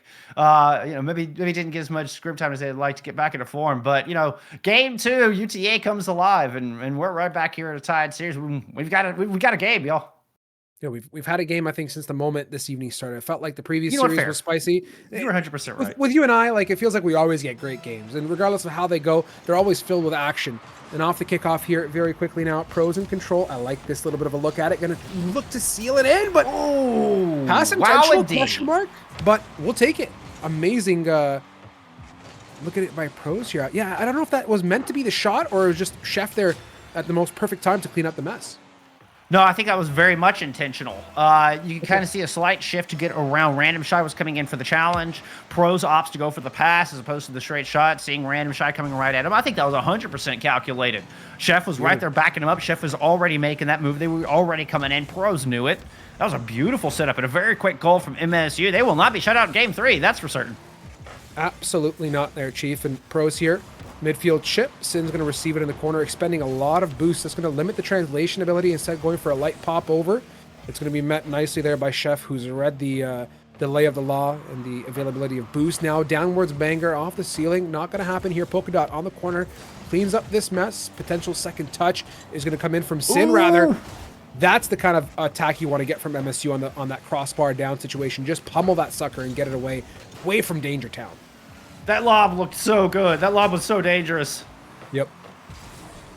Polka Dot, I think, was trying to maybe do a misdirect there. A bit of confusion in front of the orange net as a pair of UTA players collided. Sin here might get a look. No, good challenge. Racing, MSU stay with a 1-goal lead as they try to get control, but the ball is bounced out. Everybody chasing down. Nobody on the left side of the pitch at the moment. Ooh, bad bounce for UTA. Montana in a position to capitalize. Going up for it. Knocks Sin off the ball. Pros wants a shot. We'll have to settle for a demo. Ball still at midfield. Random shot. Will pick it up off the wall. Has Sin in the middle. Sin can't make the shot. Again, back and forth traverse here for MSU. Great little pass down to Pros here, setting up for what was very much a goal 1S setup. Love it. MSU bringing in the teamwork, the absolute lava. Look what Pros has been doing for this team in this match. Just stellar stuff with Chef to clean up that situation. Yeah, I mean, it's the same thing. This is the same exact Identical. play. Yeah, Pros off the back wall to Chef. I mean, Pro get credited for the goal as they're there just as a little bit of an insurance policy on the back of the play. But at the meat and potatoes of it, it's Pros off the wall to Chef setting up goal number 2. Absolutely. I'm loving what I'm seeing, by the way, out of MSU this game. They really just came back to life. Great teamwork, albeit the shots being nearly identical, but we'll take that all day, every day here. Balls bouncing in danger land. Look at that. I mean, they're just maintaining good prowess. It's working for them. But until UTA finds a way to block that shot, I say, by all means, Pros, keep doing what you're doing. Absolutely. UTA fighting for control right now and will not get it. It's Chef up to the ceiling. Ball's just kind of dangled out in front of the net where it gets scooped up by MSU. Slow ball, defended by Sin, but can't get it past midfield. This Chef is going to punch it back down in a battle with Random Shy. Long distance shot blocked by Polka Dot. I think that was Ham there losing the 50. And a big clear. UTA trying to scoop it up in front of the net. Random Shot gets blocked. Ball's pushed back out. UTA want to keep this pressure on, but Sin can't get good contact on the ball, and MSU get a second touch on it. Contact as well out of the corner. Random Shy does manage to find it, but Pro steals it right away. Good pass from Sin, and it's right back in Shy's lap. And the back and forth continues. Long distance shot. Polka Dot scoops up a long distance pass, rather. Like this. I love the little connection from Sin. That second touch off the roof of the car was just, I mean, I'll take it. That like 4 bounces. That was like car, wall, car towards Polka Dot. And Polka Dot somehow makes that read. That was one of the wildest series of ricochets I have ever seen. Hey, and it worked. We'll take it. UTA is happy to take that goal with 1:50 left in the clock here. Polka Dot coming in hot to try and make that goal count, but we're running out of time, running out of steam. We got to see something from UTA. It's got to be now. There's 2 demos in front of the net. There it is. You asked for it, you shall receive. Polka Dot puts up goal number 2. Oof. Again, watching these goals, I mean, it just feels like they're almost too perfect for UTA. I don't know how to put it here, Jeff. It feels like the touches, like you said, the previous goal, even this one, the 50s are just beyond perfect. And more than anything, I'm not trying to say that UTA is fluking out with goals. They're always in the right spot is what it boils down to. They're just well positioned. 100%. And that's honestly one of the reasons I'm so surprised that MSU were playing as closely. I mean, all credit to MSU, but this UTA squad have been just surgical from what we've seen from them this season. And it's what made me question if maybe RIT had gotten in their heads a little bit, but UTA are slowly but surely coming more and more into form. Still, we're tied up both in Game 3 and the series. 1 minute to go. Shot here. Polka Dot gets a piece of it. Polka Dot's going to follow up with a touch as well. How do you get around Chef? Looks like you go underneath. Drop it down to Sin. Sin into the corner. Pros with the challenge, but there's some backup. Cross pass goes all the way across. Chef grabs the boost, and MSU grabs the ball, but a good touch bounces it back the other way. UTA might have an opportunity here. Random Shy is bullying in front of the net once again. MSU lucky to find a piece of that ball. Fortunate to at least get it as far back as they did, but UTA are relentless on this. No follow-up on that touch. Random shy at midfield, though, protecting it still. Yeah, all things set aside, when you got an even scoreline like this in 20 seconds, obviously intention 1, you'd love to get a goal, but intention 2 is your defense cannot falter, right? You're going to just absolutely allow a slaughter in, which has been, by a slaughter, I mean a ball that gets slotted into the net, not that kind of slaughter for... But yeah, it's tough here in these equal moments as you're seeing right now. A lot of back and forth, and I think both these two teams, the intention is just to try and take it to overtime here. Incredible touch from Chef to play it out of the corner and push it in front of the net, but can't keep it in the air, and into OT we go indeed. Kickoff it is. Polka Dot to Sin. Nice connection off the corner now. Looking to jump up relatively early for it. Chip shot from Random Shy. It's a floater, but you like to see pros at least ensuring net's well protected here. The ball set up. Polka Dot reads it well. Nice connection coming in. Chef rotating back to be number 3 in line. Coming in now for that cleanup opportunity. Up nice and early. It's going to be the potential double, but no. Instead getting bonked away and allowing Sin to translate that and push it onward for UTA. Oh, and Sin's going to beat the defense here. Ball in front of the net for UTA. Pros just decides to go to the bulldozer approach as far as defense. Random Shy looking to give the Mavs another look.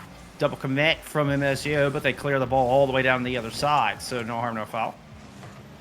Important touch from the outside, pushing towards the middle. Polka Dot with protection on the near post. Ball. No is this? No, not like this. No way. Of all the ways that the series comes to an end, it's with a 50 and a slider. All right, UTA. Game number 3 is signed, sealed, and delivered. What a wild finish. I mean, I really want to anticlimactic. By wild, I mean wild in that everything was so explosive, and then this just going out with a whimper, not a bang, kind of finished game 3. But hey, UTA will take it. They've had a couple of balls bounce in their favor. I mean, they led the shots 10-8 on that one. I mean, they had a lot of offense going. So, I mean, it wasn't like it was just all lucky bounces there, Strive. No, it wasn't. And I only say that very lightly, but it truly felt like they were just getting these shots at net that were just too good to be true sometimes. And maybe it's just the perception, but the reality is, I'll go back to what I said throughout the game there. UTA and the rotates, they were fast and they were always set up on their side of the pitch to be able to push back as 1, 2s, and 3s. That's what makes them so deadly on the offense, I think, is the fact that they're very well calculated in how they're set up, and there's always a plan B and a plan C in place if things go sideways. So true. It is so true. And it's fun to watch that in action. You can kind of see, you can watch a miss happen and it's like, oh, we'll try this. You can see them overextend at times, and yet the rotations are still there and they never seem to have any vulnerability on defense, even when, throwing a player hyper aggressive into the opponent's third. So it's, you're 100% correct. I hadn't really thought about that. It's the plan C squad. It's Mavericks always have a backup plan. That's what I'm getting. That's it. You always want to have your ducks in a row, and it feels like with UTA, they got that figured out here. A nice little start to this game, though. Very high pace. Random Shy looking for the chip shot instead. Going to be faking it. Sin picks up the pieces now to Chef. Receiving it with a nice contest from Random Shy in the corner. Keeping that ball moving off the ceiling. Sin, bit of a delay going up here. Doesn't have a ton of boost to invest and is looking to be semi-smart about the situation. Polka Dot, though, well boosted up. Going to be the one to pick up the pieces. And off to the corner it goes. Not the kind of touch you wanted, as it gives that control over to MSU. Random Shy hunts down Chef in the middle. Pro's trying to defy gravity, but UTA defies their wishes. Random Shy ends up with the ball. Nice touch in front of the net. Is anybody there? Yeah, Polka Dots. Johnny on the spot. UTA grab a 1-0 lead in game 4. Beauty. You like to see it. The bomb is just what the doctor ordered. Like we said, plan B in that time kicked in for Polka Dot. And the plan B was, in fact, getting bonked by an MSU. So all good in the hood here, UTA. Let's see what they can do here. Good follow-up from Random Shy off the kickoff to the corner. Second touch on the docket, but it's going to be Sin instead to send the banger on through. But you can't slot one past MSU, not too easily at least. Out of the corner, Random Shy gets beat. Polka Dot does make it back. UTA was so good with the rotations, and look how quickly they are right back in position. Yep. Random Shy's touch, kind of. What's that? You like what? Ooh, opportunity there. I was going to say that's been the highlight for them, I think, in this series so far, is their rotations have just been so fun to watch. And What makes it that much more deadly is anyone that's rotating is coming back out of offense with a ton of boost to spare, and they bring that tempo up, and they play a really slow and not slow, but medium speed defense. But when it comes to offense, they transition so well. Open transition here. Bar will drop down in UTA's favor. Ramshai patiently waiting, wins the challenge, tries to spit back out. Can't get the pass. Polka Dot does though. Ops just lob it to the other side. UTA just continue to suffocate this defense. Not allowing MSU any room to work. Polka Dot over the sky. Gets past 2, but third player able to get a piece of that one. Chef tried to follow it in, but there's the rotations, and UTA are, of course, in perfect position. Right back on your screen on defense. Now Polka Dot, explosive response here, and the shot's going to go. No, it will not. Pro says no. Random Shy off the corner. Doesn't have the momentum to get off to a teammate, but rather picked up. Good defense, though, from UTA. Push coming in here. Polka Dot.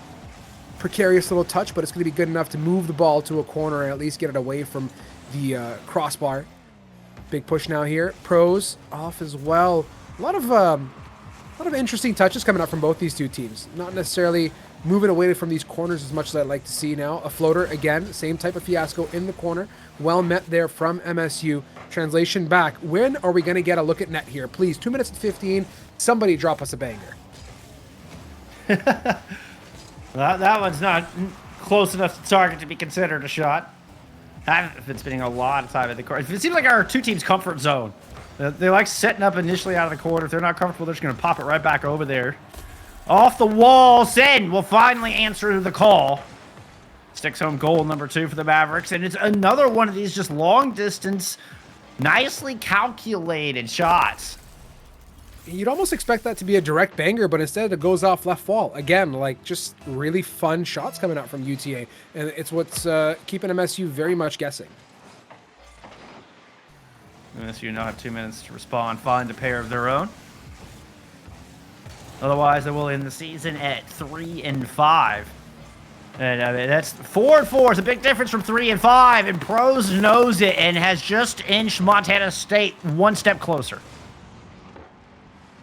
You like to see it from Pros now. Again, a bouncer. Floaters seem to be the common theme of this evening. And let's see now with MSU in the running with 1:42. Can they bring us the sauce, the equalizing goal? Polka Dot off the kickoff. Looking to keep the pressure on. It's Ham. Nice push towards net. Great touch as well. Down below from Pros, going a little bit wider than we'd like to see. Chef is lurking there as well in the wings, waiting to get the 50. Pros rotates back to be third in line. Boost full equipped here. This is a chance for MSU to come out swinging. We'll see if Pros can follow this ball through, but instead, no, it's a bit of a lackluster touch to midfield, giving that full ball control to Polka Dot to plummet in, but unable. Good look at it, though, for UTA. Yeah, Random Shot is going to go over the defense here, which Pros had already sent. Pros was already looking for a transition goal. MSU know their season's kind of hanging in the balance here of this last 60 seconds. And they're struggling to get off the defensive front at the moment. Shot here from Sin's going to bounce off the top. Bounces out wide. Random Shy won't get a look back at the net, but still able to keep the ball in. Montana State just cinched down, completely locked into their own half. 43 remaining. Doesn't feel like they've gotten out of the zone since minute 2. No, it's been a struggle. I mean, let's see if MSU can put a little bit of a droplet in this this gauntlet. And oh boy, it's not that. Instead, Sin going down low. The thought was it was going to be up high. That's a really well-positioned shot here from UTA. Oh, both defenders, both Pros and Chef went up for that one. And Sin managed to sneak it underneath the two of them with that bounce shot. Smart surgical play once again. And after UTA got warmed up, after that first game, there was no stopping the Mavericks. They just got on a stampede. Absolutely here. Now Pros looking to keep some sort of pressure on and force UTA to the back foot. But 15 seconds is not a lot of time to transition into 2 goals, but let alone take it to a game win. This might be it for MSU in the series. Yeah, I'm not exactly sure how our standings play out going into fall postseason, but can't help but feel that this loss was going to push MSU out of that running as they will conclude fall 23 with a 3-5 record. UTA move up to 5-2. We don't have, at least I don't have official results from their week 6. I don't know how their match against Cincinnati went, so I can't give you a final verdict on UTA's record here for fall. But from what we do know, it's 5-2. And then there's one with a question mark on it. Darn good showing from the squad. Is they had big shoes to fill heading into this fall 23 season. And Polkadot, Sin, and Random Shy have certainly lived up to that billing and kind of stepped up into that legacy that the Mavericks have built here in EGFC.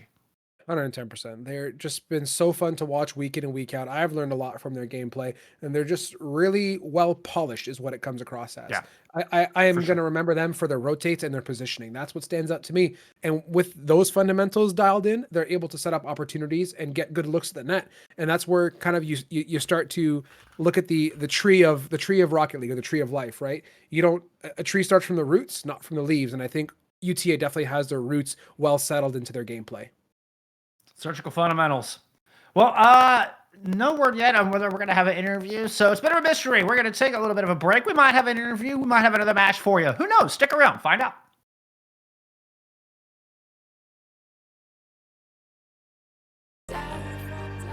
No, we can't turn back now. I see danger in your eyes. They know we'll burn down the night. Coming just like the sunrise. You know that we gonna light it up tonight. We gonna light it up, babe. Tonight we gonna light it up just like the sunrise. We gonna light it up.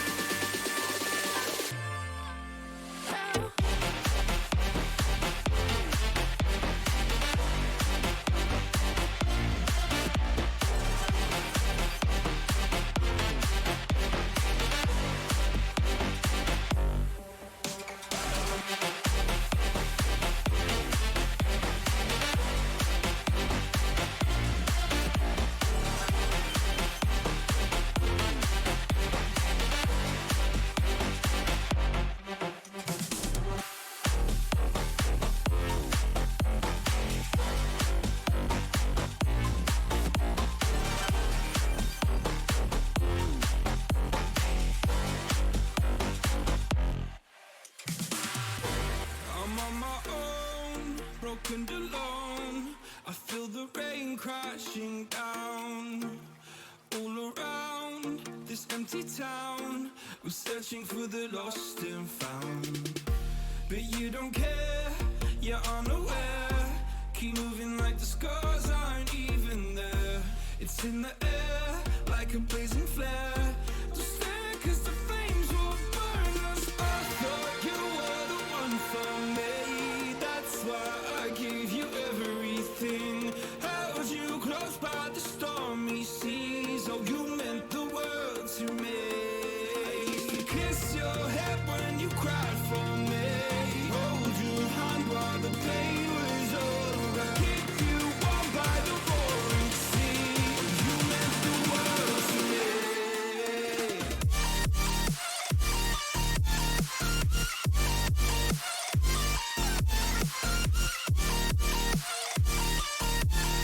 Oh, you meant the world to me.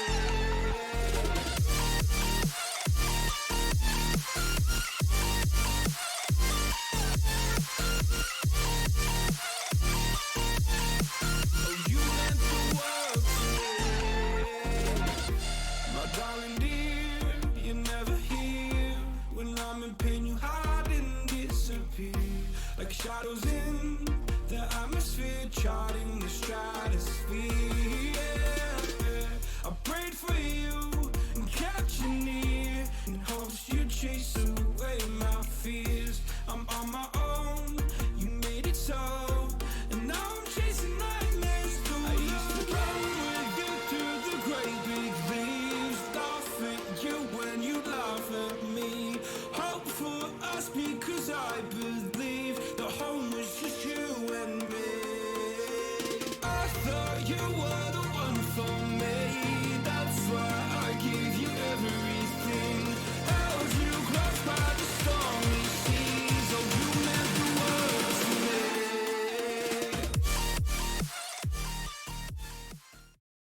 All right, friends, welcome back. We are, in fact, going to have an interview with our winners. We got Polka Dot Ed from University of Texas at Arlington. Hey, thank you so much for joining us. Congrats on the dub. Thank you. Thank you. So you've now officially completed y'all's first season together as a squad with 3 new starters coming in together and 8 weeks of play under your belt. What are your thoughts now, kind of reflecting back on fall, and what are expectations heading into spring? I think it was a good season. I think it's good for us. We definitely it showed us a lot of things that we need to work on and a lot of things that we're good at. And I think in future seasons we'll be a lot better. I'll be honest with you. Like, I think, Jeff, they were good future seasons. Okay, I look forward to how you guys were stellar this season, by the way. So I can only imagine what the future has in store. Sorry, Jeff, I didn't want to cut you off there. Go ahead. No, you kind of just took the words right out of my mouth. Like, I was thinking the exact same thing. Yeah, I'm glad we're on Yeah. the same page. You guys were great, by the way, and I love watching this series. You mentioned things that you were good at and things that you're weak at. And if you feel comfortable sharing that, I'm just curious, what do you guys think was your biggest strength this season? It doesn't have to be necessarily gameplay or mechanical, it can be related to your guys' comms or your morale. And what is something that you guys feel like you need to improve on as well? So give me one of each if you're okay with that. I would say one of our strengths is our defense. I think Agreed. it's very kind of hard for teams to get past us whenever we're clicking. And then on the other side, one of our weaknesses is, on the offensive side, like controlling the ball and holding possession. We could do a lot better job at that. And I think that lost us some series that we felt like we shouldn't have. Agree. I think those are both really good highlights too. You guys showed us your defense, and I felt your rotations were absolutely on point in this series. You guys were so quick to get back, and I do understand your point about the offense a little bit more and getting some touches, because at some points it did kind of feel like you guys were gridlocked in the corner of the pitch, and you just couldn't move that ball to a place that was meaningful enough to translate into a goal. So yeah, I look forward to seeing those evolutions in your guys' growth. Nice stuff. I'll pass it back to Jeff here. I would just ask, like, heading into spring, like, what are some goals that you've got for spring? You're finishing out 5-2 with when we don't really have official scores on. So it's a pretty darn good record. Are you looking to improve on that record, or are you just looking to improve on your personal gameplay? What are your goals heading into spring? I would say both. I think for us, we're definitely looking for that undefeated season. We came short this season, but I think it's definitely possible with us 3. For sure. So yeah, I would like to see that next season. What year is everybody, if you don't mind me asking? I know I'm 4th year. It's gonna take me 5 years to graduate, but I'm 4th year right now. I think Sin is also 4th year, and I think Random. Gotcha. I'm not too sure on Random. He might be 2nd year or 1st year. I'm not too sure. Some changes Put that are on the down. horizon then. Put that down in my notes. Hey, it sounds like we've got at least this season and another season of you and Sin. Is that correct? For sure. least for you? sure. Awesome. Hey, we look forward to more gameplay out of you. Look forward to seeing if you can get that clean 8-0 in spring. I have no doubt that you could achieve it. Any shout outs you want to give before we let you get out of here and go celebrate a wonderful season?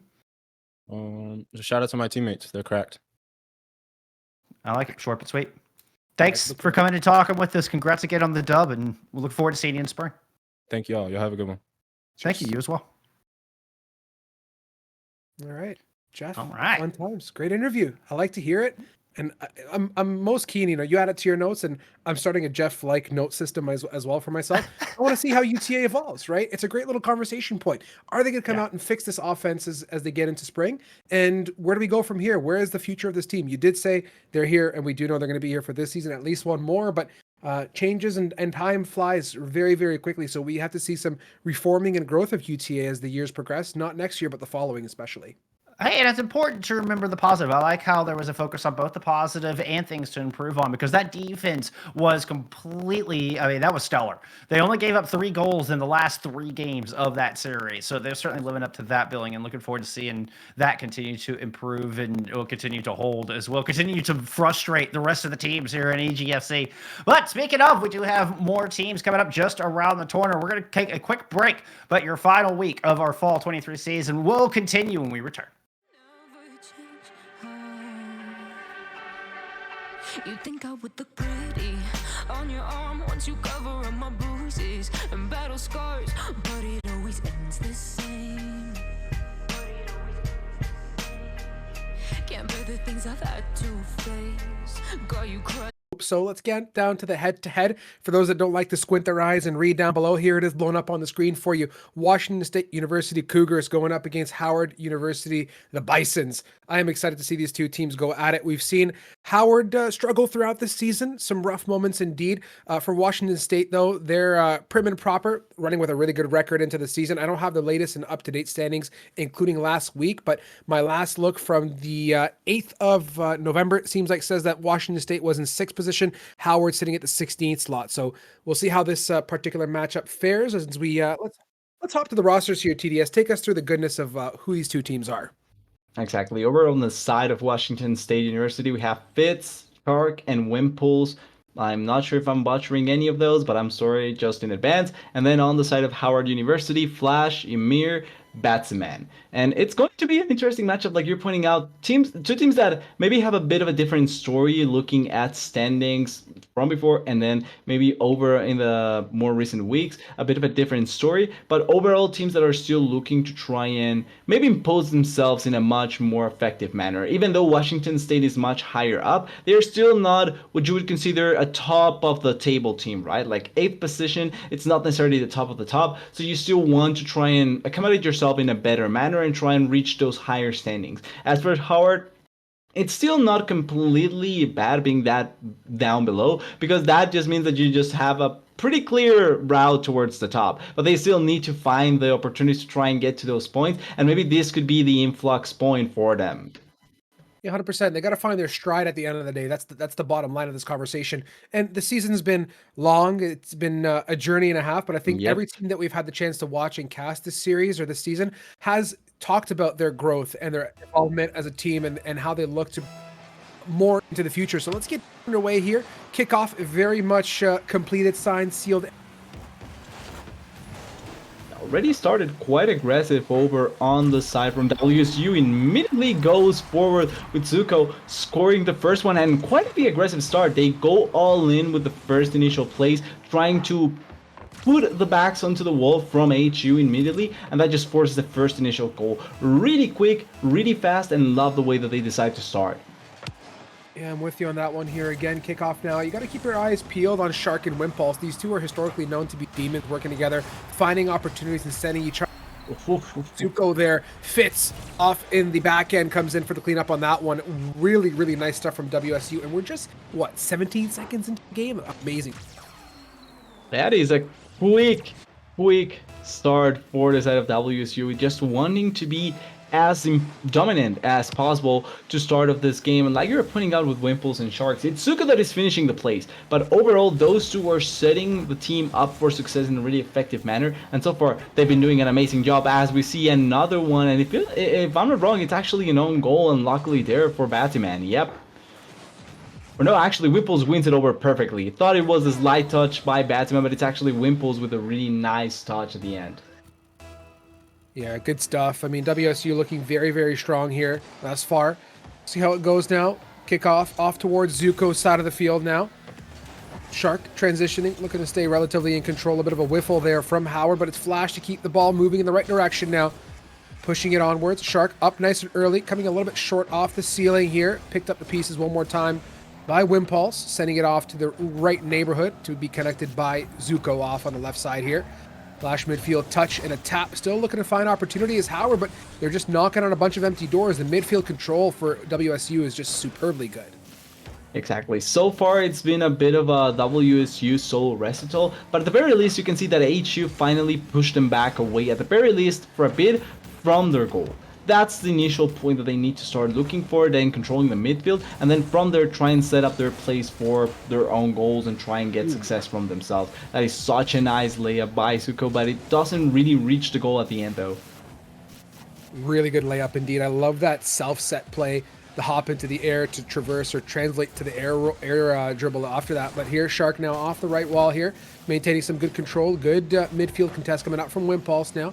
The touch is not optimal. Gives Emir the chance to take a look at that ball as it floats on high. Shark reading it, looking for a cheeky save, but the ball doesn't even get there. Yeah, I mean, if you watch Shark play, it is truly an artist at work how well this car transitioned around the pitch.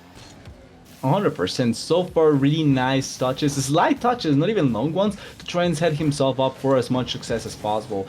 Doesn't lead to a lot of goal opportunities, but he just keeps control of the ball. And with a huge lead that they already kind of amounted for themselves, they don't really need to keep on adding goals and goals. Yes, time is quite long enough for the side of HU to try and come back into the game, but if you keep control of the ball, there's barely anything that they can really try and achieve, because they're not really touching or making any big moves towards the enemy goal as much as possible.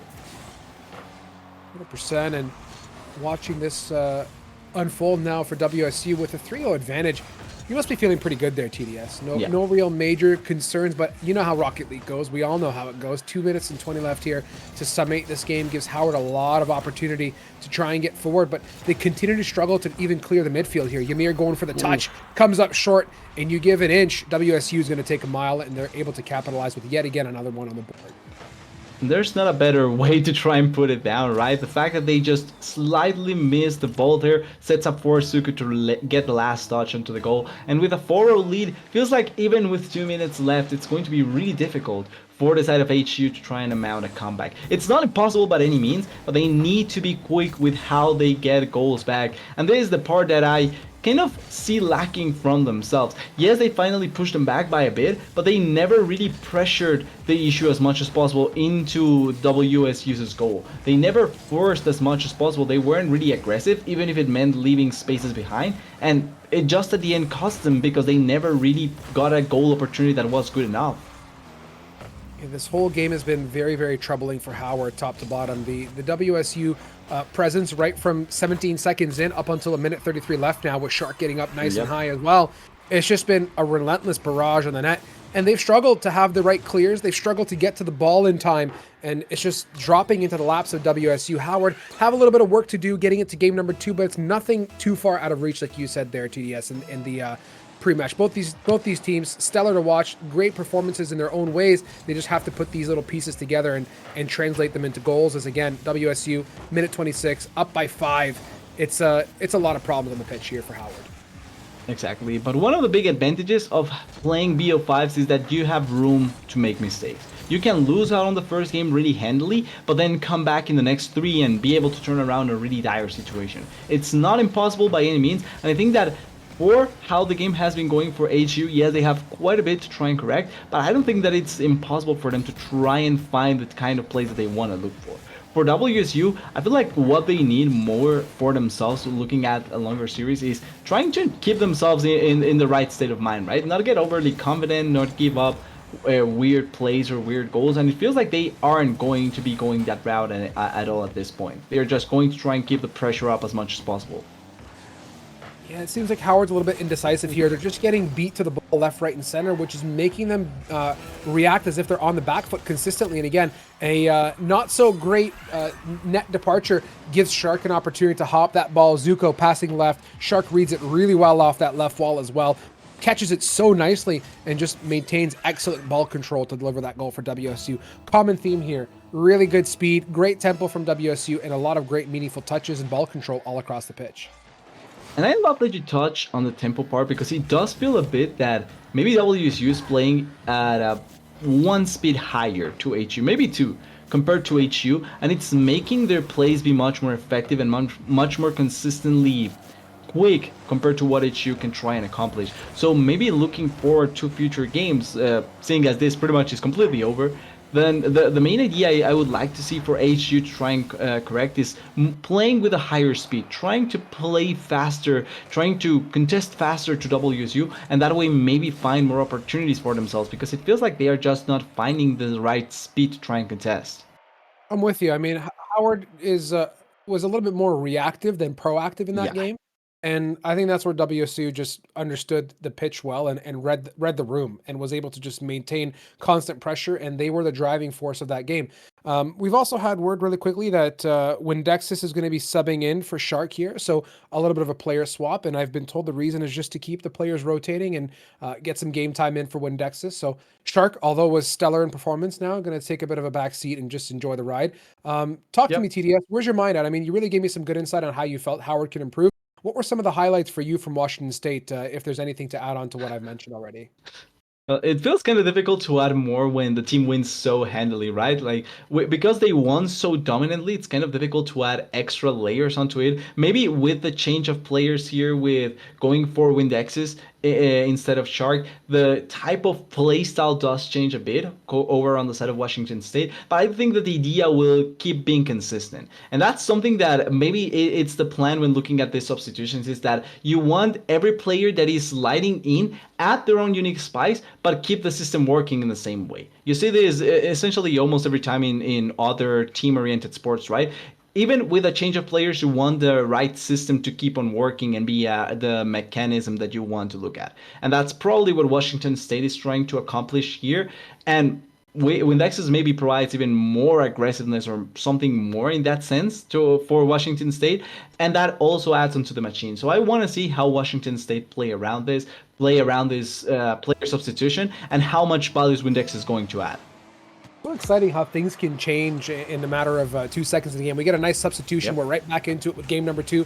We'll see how this works out, and if Windexes can, in fact, slot in nicely and maintain this nice goal lead in this series for WSU. Quick back and forth here. Wimpulse setting up to pick up that ball. Again, nice meaningful touch. A quick little hop to keep the defense on their toes, but a good little 50, a quick push from Howard University to maintain some sort of presence early on. Zuko fits here, light little touch as well. Looking to set up the double, but not able to deliver it. It was on point though. That's a big plus for WSU. Still, Howard looking a little bit more lively here, at least so far, TDS. Yeah, technically speaking, they already are better than in the first game because they haven't conceded just yet. They conceded at the very start of the previous game, so now they are holding on for a little bit more and actually defending really well. They are ledgering their defense really effectively, so not giving a lot of room for the side of HU to get as much attacks as possible. That being said, they also need to try and throw the other side of the coin and try and force an attack of themselves when they block so effectively. Ooh, that was close there though. Very close. This entire game has been really back and forth thus far. Fitz now off the left wall. The ball goes a little bit high and not given that air dribble opportunity to pick up and put that together, albeit still in control when Dex is here on the left side now. Nice little touch. Going to hop it over Ymir. Met at midfield though. Quick little return on back, but doubled up in net. I don't think WSU is really much afraid of anything here. Wimpulse maintains great ball control as well, hopping it over to one in the corner, translating to a nice, meaningful touch here from Fitz now to push it past midfield, or so we hope. Howard, very much better, very confident looks at this ball and getting up earlier than we've seen in the past.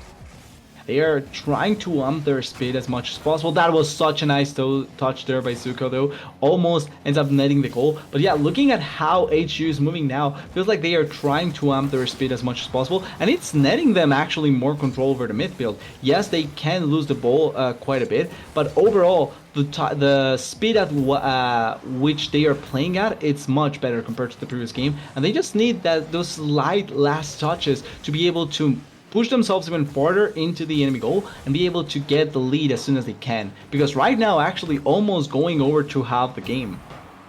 Yeah, and look at the overall, positioning and what the Bisons are bringing to the table. They are shadowing WSU's offense with defense really nicely. Like, if you watch, they're up and floating midair, ready to deal with WSU. And yes, plumbing the goal was a great thing. But what I love about the Bisons, they're sticking to the fundamentals and looking to develop those skills, right? I'm a huge fan of shadow defense and being present in front of the ball versus a very defensive passive play in net. And it's a different thing, a different bit of kit that you need to know how to use at the right time. And it's what better time to develop it now than in a competitive nature in EGF right now, especially.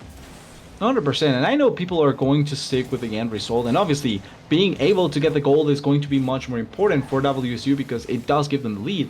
But what you were mentioning there, the fact that they adapted or were adapting really effectively and quickly to the play from WSU, that was really close by the way, is really good to see in a series that is going to be long. It's a PO5, so you have opportunities to try and turn around a bad situation. And the important part is that they are still not giving up yet any big chances apart from that initial goal that was quite a bit of mechanical skill. Like, that was a lot on the mechanical play from WSU instead of HU committing a big blunder. So hopefully they can try and turn those good defenses into an aggressive attack set. I mean, Howard, if you look at them, I think you hit the nail on the head to a certain extent, minus, maybe I don't know the full picture and you may not know it. We may never know it, but Yeah. it truly does feel like Howard may not be as mechanically inclined, but they definitely have the smarts, right? They're always finding opportunity and being in a reasonable position to contest in 50. Yes, they're not as adept at air dribbling as we've seen thus far, but you can see what they're able to do on defense. They stick true to the fundamentals and maintaining some great control here as Ymir now off the right wall.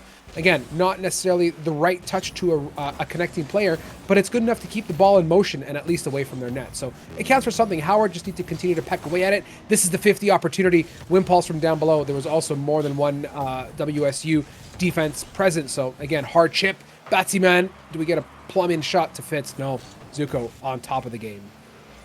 Yeah, they're still trying to force WSU into a weird spot. Like, even at the end of the plays, if they don't turn into a goal, it's really unlucky and it's not what you're looking for, but it's certainly setting up for future success. If they can find it, that can be a really positive outcome for them. Now, that being said, it's still 30 seconds for WSU to get the victory here, so HU does need to find an angle if they want to tie it out this game and force the overtime, but overall, I've liked the second game from them much, much more. I'm with you, 110%. Really well said. I mean, all across the board, the Bisons have been so much more lively, going up sooner, defending with some shadow defense play style in mind. Although it may not be enough here unless Zuko decides to give us one for the road. The chip off, 1 second. Who's going to touch it? Are they going to pump it to the ground?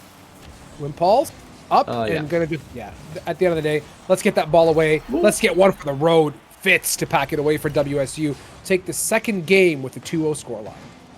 Pretty well played by WSU. Once again, I want to bring up HU because I do think that this game was much better played by them. But overall, it's still the same outcome. WSU taking the second victory. And now this is where we need to, or where we write a couple of conclusions out of what happened, right? Maybe the change from Sharks to Windexes did affect how they wanted to play the game. And that's why it felt a bit more, maybe a tad bit slower compared to the first game. But then on the other side of the coin, I do think that Howard adapted much better. They were looking proactively for the plays. And the difference between them being able to try and force a win and losing in this case was very little compared to the first one. You could also argue that in the first game, the lead came up so quickly for Washington that in that case, Howard just kind of felt desperate. But this time around, they were able to hold on more and they were able to force accordingly.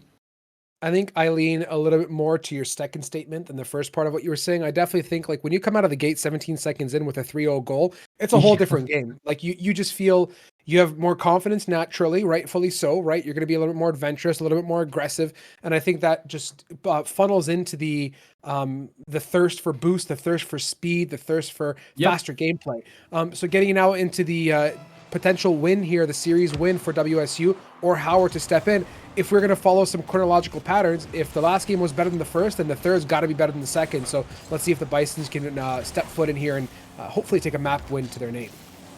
Yeah. Quoting a famous song, it starts with 1, and you need to get that 1 as soon as you can. So hopefully HU can get that goal initially for them to try and build up on the confidence. We were talking about this in the first game from WSU, but it also can work out marbles for HU that hasn't scored a goal yet at all. 1 goal can really build up on their strength and try and bring forth a potential winning condition for them. Ooh, that was close. Very close indeed here. Fitz, look at this ball control off the corner. So many touches, a lot of bips and bops here, but Ymir just patiently waiting on the ground says, you can do what you like. I'm reading you. I'm well aware of what you're doing with your boost and how you're managing it now. Batsy man in a position to contest off the backboard. Does that, but translates it off to Fitz, who has thus far in this game been the air dribble demon, just single-handedly taking that ball and translating it across the pitch. Exactly, trying to move it as effectively as possible and setting up really nice touch there, not going to net them the initial goal, but still trying to manage out the touches much better this time around. It feels like for the side of HU as well, and they are not giving a lot of attacking opportunities to WSU. Another step forward for them, it feels like, because they haven't given enough opportunities for WSU to just be as aggressive as they've been before. 100% here now. Flash off at the corner. Batsy man comes in to pick up those pieces. Seconds and thirds have to be rotated back by now. You have to be really aware that in a blink of an eye, WSU can move this ball right across the pitch and pump it into your net here. Ymir looking to drop it very gently in front of WSU's goal and does so, but again, the the three musketeers of WSU are just defending like it's no one's business and making it very difficult for Howard to penetrate and get a goal. Yeah, so far the defense has been solid. It doesn't give a lot of opportunities for HU, and certainly they have to begin finding those angles. But I really cannot express how much I've liked the improvement so far from HU. And it feels like if they can keep this up, they can finally find that goal that they haven't been able to score so far this series. Another potential aggressive play, no one to follow up on it, and it does leave a bit of space open to try and take advantage of from WSU. Yeah, now Windex is just about 2 seconds late to the ball. It was in the right neighborhood here. But you're right. I mean, Howard's maintained a great position in this game. 0-0 with 2:20 on the clock. It is absolutely anyone's move, and we just got to be really, really intent on watching Howard and making sure they don't let anything slip. This is where WSU will capitalize. If you're matching them at this point, the end goal is to not leave anything open for the taking here. Flash now. That's a bit of a precarious position for that ball, but clearing it out. Fitz relatively in control and now passing the ball off here. This is the chance to keep that ball moving, and indeed it's a pop shot. What a blitzer from Xavier. I was honestly expecting the passing play, but that is indeed a good one for the road for Howard University. 100% goes in for the slide shot over towards the post, and it actually works out so well. Doesn't touch anything, gets inside of the goal, and that's the sort of advantage that HU needed, and a really nice confidence boost as well. They are now in such a good position. If they can keep up their defense, they can do such an amazing job for themselves. Here now, Fitz looking to be a little bit deceptive with the ball control. That's a shot. My goodness, Wimpulse off the corner. Well received there from Howard University. Stellar offense, and thus far some really great saves as well here. Fitz getting bimped and bopped. Going to be met with the 50. Ymir. No ball touch for me, but I'll take the demo for the road. It's going to give Howard that numbers advantage for the time being. Batsiman is chasing it hard. Fitz was looking for the touch indeed, but now for Howard, smart times ahead. They got to be really intent on this defense, otherwise WSU will punch one through.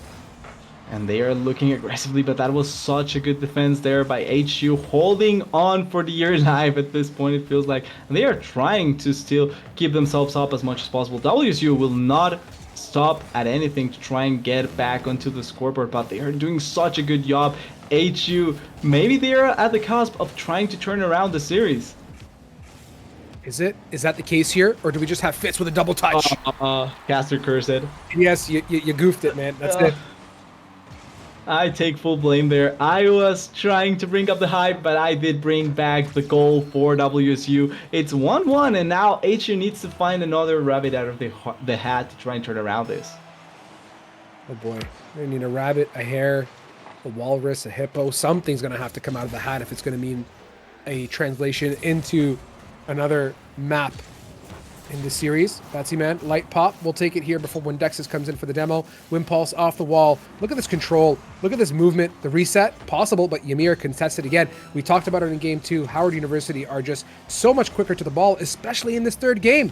They're looking to defend their brains out, and they're going to want to at least translate a goal. You got to watch Fitz, though. Who's going up for this? Who's home? Oh, nobody's there. That was goodness, so that close. was... Oh, I almost lost it there. I almost fell off my chair, TDS. That's how close this game is. It's 10 seconds there. Anyone can still take it if they're not careful enough. The defense from both sides trying to hold on, and there's just light space, but I'm not sure if it's going to turn out. Although maybe last second touch there by Batsman. Ymir? Yeah, Oh. oh boy. Oh boy. I didn't bargain on a game 3 nail biter, but I'll take it here. Howard desperately needs this here. Ball traveling. Wimpulse! No way. Style points. Get out of here. Let's watch that replay. Off the kickoff. Zuko to the corner. It's that easy. Wimpulse says, you know what? I can do it forwards, but I can also do it backwards. That's going to be the win. The series decider. WSU. Flawless wipe of this matchup. HU tried their hardest in the second and third game. The first one was a blowout, but certainly there was a lot of more conditions that kind of affected the outcome of that one. And this last one, they were closer than ever to try and take the victory from WSU. Sadly, though, forcing on to the overtime, and then the overtime, it feels like they weren't quite quick to realize that it was overtime, and then it was over in the blink of an eye. Really unlucky for them, but congrats to WSU. They played really, really well. Yeah, really well. And I can't help about to say, but over in time, half that word is over. And it was honestly over before I even looked up. Like, Yeah. I was like, oh, cool, kickoff. And then I'm like, oh, wait, Wimpulse is doing this backwards. Oh, wait, it's a goal. Anyways, WSU, that overtime goal aside, they played their hearts out in this matchup. And we have Wimpulse actually joining us for an interview here in a hot second. So TDS, let's go to a very quick break. Let's hear it from the cow's mouth. I don't know if that's the right saying, but you know what I mean. Let's get the winners in here and get to consult with them. What was the deciding factors, the winning recipe for their success? So quick break. Let's get the interview set up. Back to you here in a quick second.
Alrighty, welcome back. We continue on. We promised an interview with Wimpulse, and we do indeed have Wimpulse joining us. Let's get Wimpulse on the desk.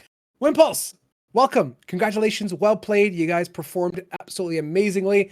How does it feel here to be in week 8 and having traversed throughout this entire season as a squad? Give me some of your ups, some of your downs. How does it feel to be at this point and having gone through this as a team? Well, it was a good good place, good way to end the fall split for sure. Sure. We've had our ups and downs throughout the split so far, as I'm sure most other teams have. We've dealt with them in our own ways. We've got a lot of help from external people just helping us out, and just glad that we could make that happen, basically. Very cool. I mean, you guys have always been a great team to watch for me. I'm sad I didn't get to see Shark in the second and third map because Shark fits in so well to your guys' play style. But having Windexus on was a fresh look at it. How was that change up? Did that affect anything with you guys subbing in the Windexus in for the mix, or was it the usual Washington State goodness as per norm? Yeah, we really wanted to get her in, and this was just an opportunity for that. Sure. Most of it is just working. I mean, we've all played together before. It's about just relying on that chemistry and keeping a calm, collected head, I guess. I'll do a great job at that. So yeah, it was really fun to see some switch ups as well. It was a nice look at it for this week. I'll pass it off to TDS. Thanks. And I want to follow up on the part of the change because we were talking about a bit in the broadcast where it was a bit of the idea of the changes, right? Maybe a bit to have everyone play the same way and then add their own individual aspects to it. But I'm kind of curious, just adding on top of that, do you think that it adds more variety to the team, or is it a good way to try out players in a more realistic matchup, in a more realistic setting going into these matches? Yeah, definitely. It provides a more competitive, and I mean, it's that competitive environment, and it provides a good opportunity to try people out, and that's kind of the thought process behind that. Yeah, Sweet. overall, I feel like it worked out quite well at the end, and the guys did end up winning. But also, you were kind of pressured at the end. It looked like maybe the last game was going to. It looked for a second that you were going to lose it out with how HU kind of adapted. So I'm kind of curious if the last game was a bit more not desperate, but worrisome for you guys with how it kind of was going on, or if it was just the same as the other two, because the first one was kind of a blowout as well. For sure, yeah. I think we were just confident in ourselves, and we knew that we had it in us ourselves to beat them. Basically, there was a couple of moments that, of course, it's just tense, and you're not sure exactly what's going to go on. But like in that third game, they scored a goal and we were down, and I was like, man, I don't know. I really thought it wasn't a goal, but it was. And but that's kind of just Rocket League for real. So you just gotta roll with the punches. So Truth. I like it. I mean, you guys as a team have been tons of fun to watch. You guys have been one of the most dynamic teams as a trio. Like, I feel like every time I watch you guys, you're bringing something new and energetic to the table. This might be an easy question or it could be difficult. So feel free to pass it and I'll just give you the question of shout outs to close us off for the evening. But if you could sum up WSU in a very short number of words, one or a few words, what do you think your guys' team from this entire season, how could you sum it up for me, if possible?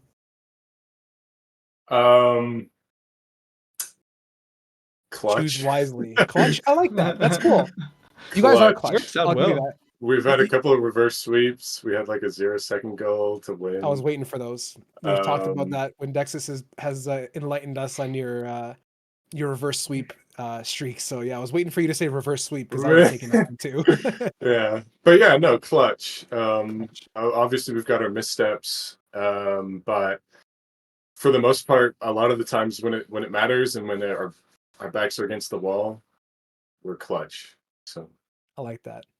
But you could have said, yeah, that's totally the summary that I would have brought up too. Like when Nexus mentioned your guys' reverse sweep nature, you guys just like to toss away a couple games and then come back in and say, oh, hi, yeah, we're here, by the way, we came to play. But yeah, that's the memory I have of you guys, WSU. Really good job. I mean, congratulations again on your win. Final question, it's simple and easy, not as difficult as the last one. Shout outs you want to throw on desk, and then we'll let you on your merry way. yeah, shout out Windex for playing that series. Shout out Hops. Shout out Josh. Shout out Silent. Those are all the people that are helping us behind the scenes do what we do. So Keep at it. Keep rocking, keep smiling, keep the morale high. And like you said, it's Rocket League. We've got to roll with those punches, and you guys are definitely the team of the evening to do just that. So congratulations again. thank you so much. Alrighty. Back we go, TDS, you and I here. It was a great series, man. I'm excited for the next one to come up here, Yeah. and I don't have much else to add. Let's go ahead and send it off to a very quick break, get our next two teams into the mix, and look to close off this evening strong. So don't go too far. The final series of the night is just around the corner.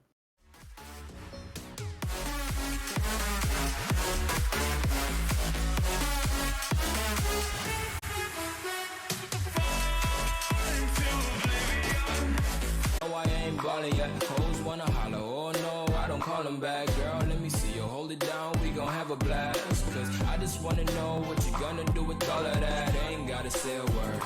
I know what's up. You can have it all.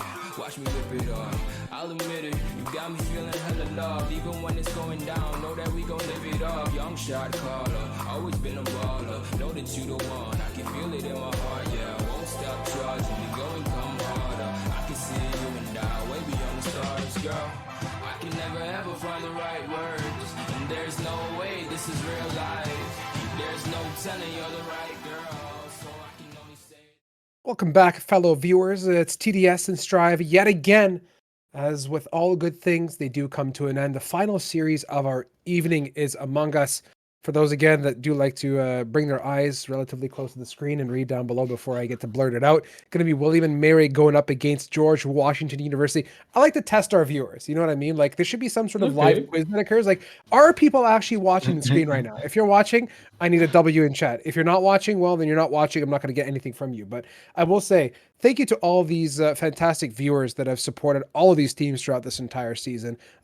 Jeff and I mention it, and TDS with you now. It's safe to say that for me, more than half the journey and half the fun of these events is just how strong this entire Rocket League community is, and how all these teams support each other, and the fans and friends and family are out there week in, week out to make it special. So with the gift of giving and Christmas coming up, it makes me feel nice and warm inside. And I'm going to miss a lot of this for the next couple of weeks as this fall split comes to an end.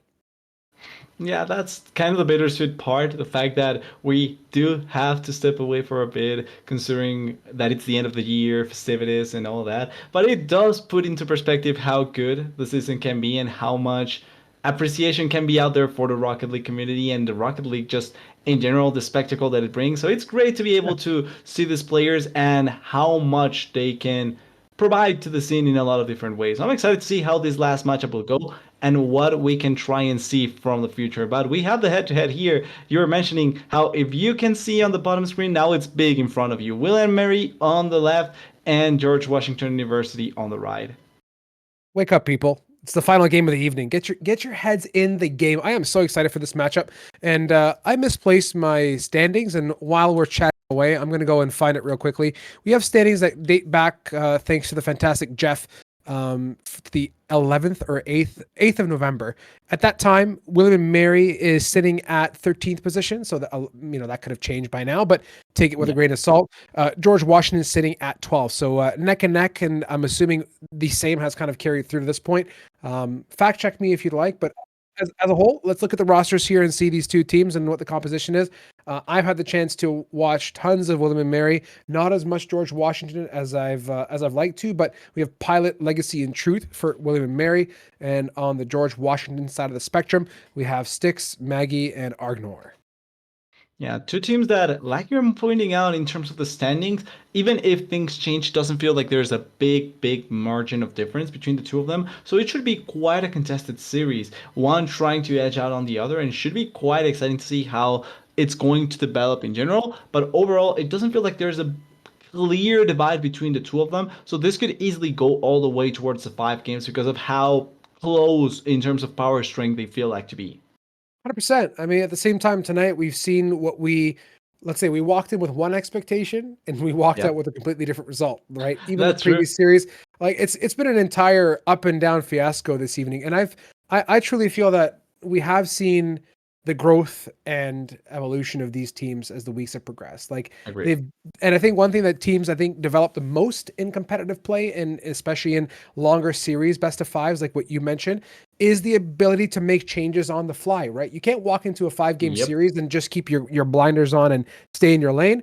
I think that's part of developing as a team, is not your own individual play style and your team play style, but how can you adjust it to make it work in favor of the matchup at hand? And that's important as we get into this series. We'll see if these teams throughout the fall split have made those changes and have adapted to better themselves and better their entire squad. Exactly. It's important to see the adaptation to BO5. That's what makes the beauty out of this game. Is the fact that you can try and see the adaptation just within the series and how much each player and each team can change in general. Hopefully, this does mean that the series will have tons of that. They will be able to change around a lot based on how the series develops, but already starting quite aggressive on the side of William and Mary, trying to force quite a bit, but GW not staying behind at all. No, far from it indeed. Very much in the mix and in the action now. George Washington tipping and tapping now. Maggie about to Kachawas perhaps. Going to look for the top right, instead getting crossbar. Unfortunate as Pilot transitions now off to Sticks, receiving at midfield. Looking to get a valuable touch off the corner, but you got Legacy backed up there, keeping the net on fleek. Maggie now contemplating life, looking to reset, perhaps get back in the 2s and 3s here as Sticks looks to maintain ball possession. Legacy picking up a demo on the wings. That's going to give them some advantage here. Maggie going up, light touch to the backboard, but getting met very, very early in the sky by Truth, who halts that ball right in its tracks. Exactly, really quickly, and already seeing glimpses of what we were talking about just before the game started. The evenness of the game as this first score comes through, but it did took them quite a while to finally pull off the start or the first goal of the game in favor of William and Mary. It was quite even until that point, and I'm expecting to see a pretty balanced continuation to the game in that regard. I'm expecting to see them trying to keep themselves as close as possible, because that's how the game was developing. Absolutely. We'll see how we get now into the second goal of the game, or even if we do get a second goal now. Pilot getting up, looking to get a light little touch, but took a hot minute to travel that far, and that gave opportunity to George Washington to get in position here. Legacy off the backboard here. Going to pass it over and receive. Pilot now in control. Argnor meeting it, keeping possession in hands. Maggie looking to control that ball into the corner. Going to bop it a nice area. Argnor looking to redirect that nicely, but not going to happen, at least for the time being. Really, really solid defense from William and Mary on top of that. It's good to see that they are not leaving a lot of blank spaces open and also moving aggressively together in the front. Like, even if there's a slight chance for a slight opportunity to come through for the side of GW, they are not giving that many opportunities for it to work out that way. And the quickness between going into the attack and then quickly coming back to defend, it's maybe something that is allowing William and Mary to stay ahead in the game as of now. 100%, and I do see Argnor taking a couple chip shots here, and that's been George Washington's look at the offense for now. Off the backboard again, Pilot redirecting it. Yeah. Going to be really good for Truth here to pick up the pieces, but I think it bounced a bit higher than what Truth was expecting and was positioned for. Keeps the ball moving for George Washington to center now, up high. The third's already rotated back, and that's going to halt that offense for George Washington immediately. Legacy converts, sticks to the corner, back to thyself, and a quick hop and a skip over, and very quickly this ball transitions. Pilot was contemplating the push, but a well-rotated George Washington on the defense, as per usual, situated nicely to receive the end of that. Now transition to the offense. Now Sticks pushing it through. Pilot getting a little bit of an odd touch, and it's going to bounce backwards. And that's going to be Argnor getting on the board here for George Washington. Sticks with the setup, and then Argnor ready to get the ball and just score the goal, the important tie goal for the side of GW. Really nice setup. It was feeling like it was going to keep on going back and forth so consistently, but finally they find the slight window of opportunity they were looking for. And this is what we meant when we were talking about earlier about the balance of the game. Both teams were consistently attacking and defending, going up and down, both of them trying to be as close as possible with what they were looking for, and at the end they are able to tie. But just as quickly as they tied, as quickly they come back into the lead. William and Mary finding another one, and Pilot able to get the goal so effectively into their favor. Very, very spicy ball control there from William and Mary. You like to see it. They're super tricky to play against, and just when their offense is aggressive and fast-paced and hard pushes and we'll say chips across the pitch, they're able to slow it right down and maintain great control of that ball right in front of the opponent's net. Here now, Legacy transitioning the ball back here, looking to rotate to get in position, but is it too little too late? No. Nice little touch and movement there from Legacy. Going to transition over to Pilot now. Argnor on the back foot, rotating to get in position now for Styx' offense, setting it up off the ceiling. Met by Legacy. Again, the typical William & Mary contest via the air now, the common theme. Maggie has a great little chance at a chip shot. Instead, a lighter touch to set up fellow teammates to hopefully drive it on through. Pilot! So close, but no cigar here. Not yet, at least. Actually so close to replicate the second goal that he just made by making the last touch so effective, but at the end not able to find the right mark, not able to find the right angle, and it's not going to turn into another goal for William & Mary. Now looking into the attacking side, Pilot gets immediately reacted on, but that was such a nice attempt that they were looking for into the side of GW, and maybe could have sealed the deal if they are able to score another one. Brief now, nice ball control, a hip and a hop there. Oh, Argnor, that was a very, very tricky position to be in. That hop over from Truth just wasn't convincing. Instead, well read from George Washington. You can see their Sticks came in and said, hey, that's a floater. I'll take it all day, every day. Yeah, and it feels like it's more than just Styx being able to find the opportunity there. He does an amazing job being in the right place and reacting to it on the right moment. But like you were mentioning, Truth with a bit of the sloppy jump there, able to get pushed back. That just opens up the window that GW needed to score the tying goal. And now it's back to even. Both teams 2-2, looking really close to that first overtime for either of them. Nagy looking at that net, 8 seconds to go. Who's got a goal for the road? Is it this open net opportunity? No, by the skin of their teeth. That was a minute too late. Oh, no. It's the second look TDS that's going to be the win at it. It's Legacy finding What that a slight redirect. touch.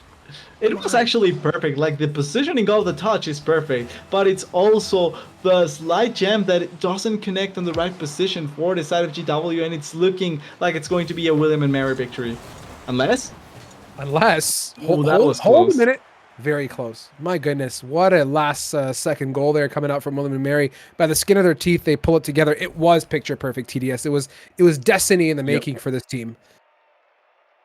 it could have been an overtime, the overtime potential to start the series in overtime, but William & Mary finding the lead at the end, finding the last goal that they needed. And now it's looking like already with the advantage, this series really could go all the way, because even if it is William & Mary starting off really well, it was 3-2, and it was 1 at the end of the game. That means that these teams are both not only really, really close, but could essentially be the difference between the two of them is going to be inches, and who can take advantage of those inches better. Absolutely. Far different from our previous series, especially in that Yeah. game number 1 where we saw the 5-0. This is a nail biter, and I'm down for a nail biter for the final series of the night. Agree. It just, yeah, William & Mary and George Washington played that game great.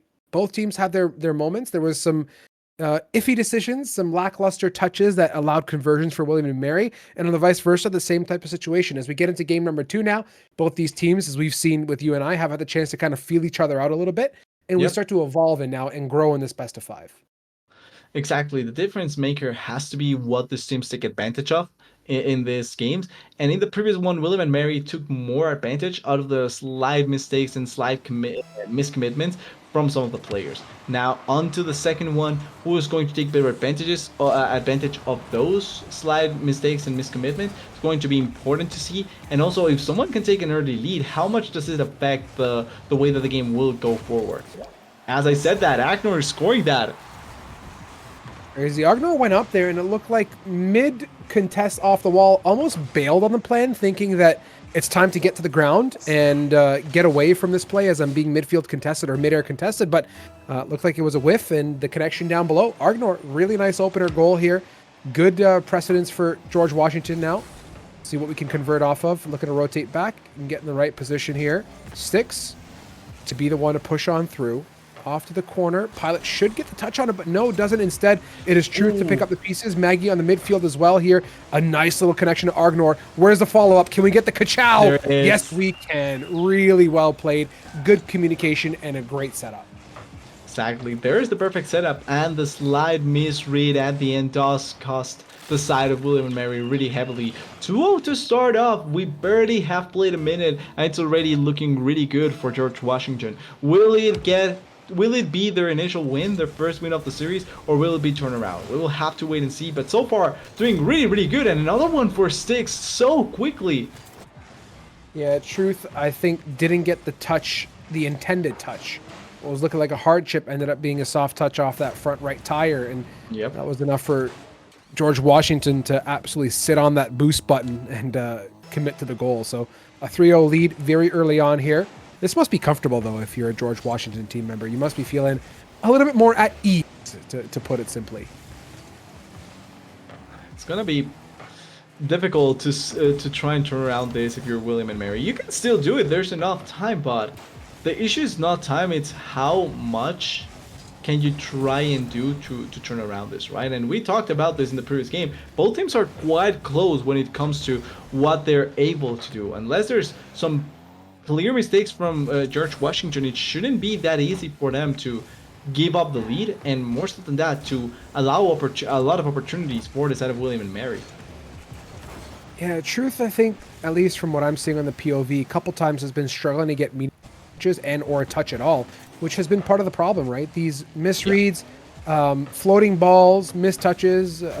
Washington, very, very good at cleaning up and opportunities. So they got to really tidy up their gameplay here. Nothing should go ahead without a meaningful and value add here in Without Truth. Indeed, looking to do much of that. Styx, go chip shot, not get it on target, but all is okay. You see in control, tons of boost to invest, gonna get met mid-air now. This pilot picks up the pieces. A floater, this is the chance to pipe it. It's gonna be Legacy to go up, but so much of George Washington defending this goalpost that makes it difficult to get through. Pilot again, a quick little side chip, but it doesn't have the speed behind it to be worth anything for them.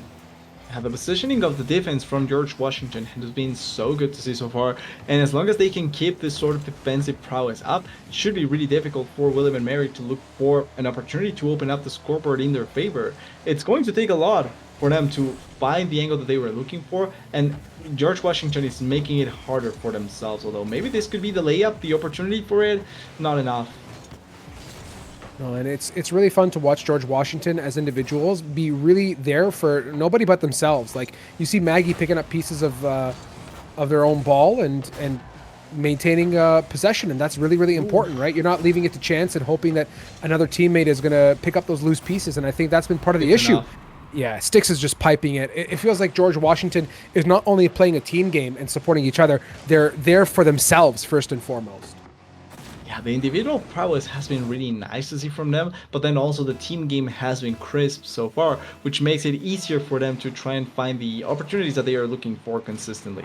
Will they keep on getting away with this in the continuation of the series? Maybe not. But so far this game, it's working out marvelously, and at this point it feels like should be enough to try and close out the game. 2 minutes remaining, but so far barely any contest.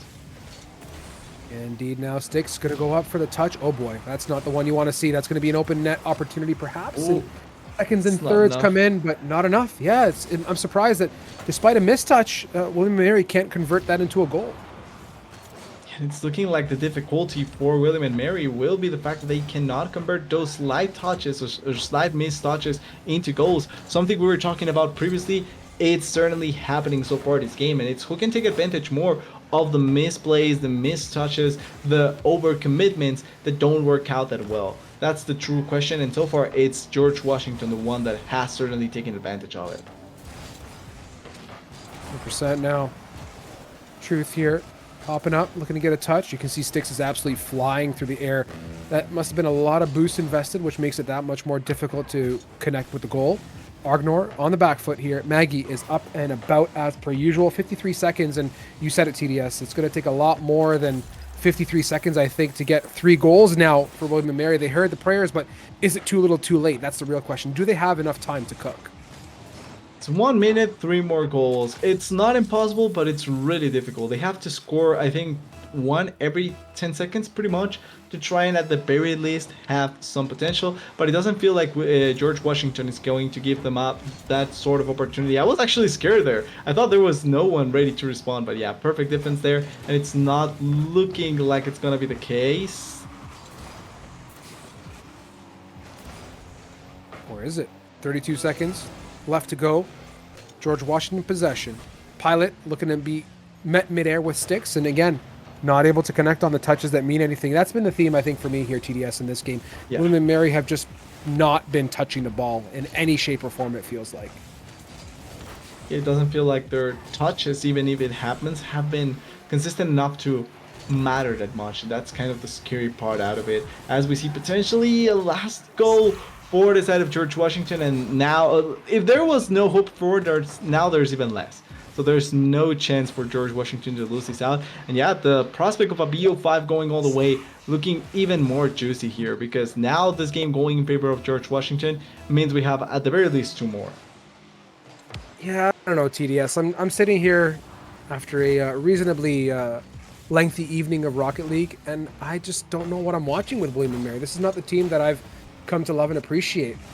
And you know, first and foremost, I'm just kind of taken back by how they're unable to really get a look at the ball and a meaningful look at that, right? They're going up, they have the right idea. It's like there's almost a magnet on the ball and a magnet on the car, except it's, pole to pole. It's north to north, south to south. We're not getting attraction, we're getting a repelling action is what it feels like. So coming into this next game, William and Mary just got to tone it back a little bit. Maybe it's not the night to be going super aerial crazy and committing to a ball midair, knowing that you're going to leave yourself exposed. Perhaps a bit more calculated and guaranteed touches is what I'd like to see from them. And if it's not possible, stick to the ground play. Stick to something that relies on your teammates with good rotations to cover the net, and hopefully translate that to a strong offense once you're in position. Maybe the big difference comes in from the fact that they lost the lead so early on in the previous game, and that was kind of a tipping point against them, not really having ways to keep the control up for themselves. This time around, maybe they are looking to not only get control earlier into the game, but also try and never give it up so easily to GW. Like, the easier it is for them to keep the control, the more opportunities they will get in their favor. And so far, again, to your point, George Washington, when it comes to control, they are most definitely setting themselves up for success with how much ball control they have now. The touch off the wall, going to be good for Truth. Getting met mid-air, but all's good. The connection's very light and nice, but Argnor is well rotated and well positioned. Chip shot goes high. Legacy catches it here. I love how there's the follow-up there from Argnor, by the way, to keep pressure on and allow the rotations to come in from the rest of George Washington to keep the offense momentum moving. And look how much value it adds. I mean, you cannot dismiss how in your face George Washington is on these offensive plays. When there's 1, there's 2, there's 3, what are you going to do? You're just getting constantly pummeled by these guys. Yeah, the layered pressure, like you're pointing out, it's so nice to see coming in from GW. They are not putting everyone just committing forward, but they are layering the commitment really, really well. They send one forward, force the response immediately, and then have another one ready to react. And then the commitment, even if it's overly aggressive, it's already there to provide value for the team. Just like this, once again, Maggie finding another one. And this is the layering that they are working out so well with this. They get the initial touch, they have the push, and then there's already a member waiting on the back, reacting to the play, and just finding the value that you want to see. Really nice from GW. Yeah, they've got their rotations figured out for sure, and especially on offense. Like, they're super relentless, and I love this play again from Argnor. Very quick touch right off the wall, looking to stick true to the fundamentals as to what's been working for them this game now. Maggie, great simple chip shot to keep the ball moving. Going to connect to midfield. That sticks to pick up a piece or two. Not able to translate to the goal, but that's okay. Truth, that's a big demo onto Argnor. Is it going to be enough though to shift that momentum? Not so much as Sticks goes up, looks to halt that ball in its tracks at midfield. Traveling over the backboard, danger zone, but they've got it cleared high enough that it doesn't mean that it's too much of a threat now. A little tap and a touch, and Pilot again coming short. It's going to permit the 50 opportunity as well. Transitioning, Truth, decent. Pilot into the corner, second touch, not going to happen, but they're moving this ball in positions, TDS, that are not really good opportunities. It's actually free saves is what it looks like for me for George Washington. Yeah, it's kind of like allowing the opponent to not have to overly reposition themselves to have the opportunities to save. Like, it's not trying to marry the way of play stuff from GW, but it's more so that they don't have to make anything complicated to make their play work out. Like, it just feels like it works out because they get a bit of help from William and Mary themselves. And that's kind of a big issue here. It's that the position that GW needs to have is not that difficult to achieve because they are already in a good spot. And then because of how William and Mary are repositioning themselves, it just works out even better in their favor. Absolutely. They're just good. I don't know. George Washington are everything that you could want from a team in this game number 3. Pilot midfield reception. Touch off the back. It's not going to be what you want to see. Instead, going to fall into the paws of Maggie, who's controlling that ball so well, and although unable to traverse it and get it across the net, is well met with support from the rest of the team. Maintaining that same old possession again off to the corner. Going to be back passing it to Sticks here. Nice clear coming out now towards the midfield. Pilot in possession. Argnor looking to be the contest for this one and does reverse that ball momentum and get it to Maggie, who again off the back corner. Nice hard clear coming out. Argnor receiving it, looking for the dribble opportunity mayhaps, but forced to go high instead. Maggie looking to clear one. Does get it over. Pilot looking to contest. Gets by Pilot. Maggie. Down to center. Bumping. Causing so much chaos. And had there been George Washington there, that would have been a goal indeed. Wait, Maggie looking really aggressive there with not only handling the ball, but also taking it all the way from the midfield almost to the goal. Perfect positioning there, and it's looking like maybe Maggie's going to find it. And so far this game, I have to say Maggie has been playing really, really well. Finding not only the opportunities, but the follow-ups to the play from the teammates have been immaculate so far. Really showing good team play and good individual play as well, coming in from the Lightning McQueen. Absolutely. We like to see our Kachows here on EGFC. With Maggie being that driver here. Truth, touch, looking to maintain some more ball control. Dribbling, boost starve, does pick up 100, but by that time the ball has been passed over now to the hands of George Washington. Maggie now one more time in control, crossing it over to the other end of the field. Going to be picked up by Truth here, looking to dribble it up. Single-handed solo play to the net, perhaps? No, going to get stopped by Sticks, but it's bouncing, and it's going to be good for Legacy to bring the goal. It's not a single-handed goal, but it's going to, at the very least, put them closer to tying up the series with GW. It's really close affair. It's a really close affair. It's almost working out in favor of William and Mary because GW didn't push the issue a bit more, and now it's a scary prospect, the potential to go overtime for GW if they are not careful enough here. But if they are able to hold their lead, shouldn't matter that much. Actually, they just pull the lead even higher with that one touch by Sticks there. Yeah, Pilot there went up, and Sticks just, like you said. Look at the placement on that, by the way. Bottom right, no one is there at all. Just slotted, piped, as we like to call it here on EGF. 20 seconds to go, 2-goal deficit.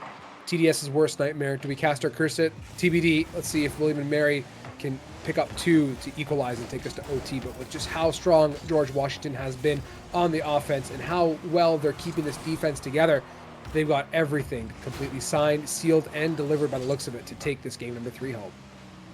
Seems like it's completely over at this point, and it is in favor of GW. And even though the first goal came in really nicely to try and tie it up the game, try and force at the very least some worry off of William and Mary, off of George Washington, at the end it doesn't matter. It's the perfect way to crush the dreams and hopes of William and Mary in that third game, and now looking to potentially close out the series here.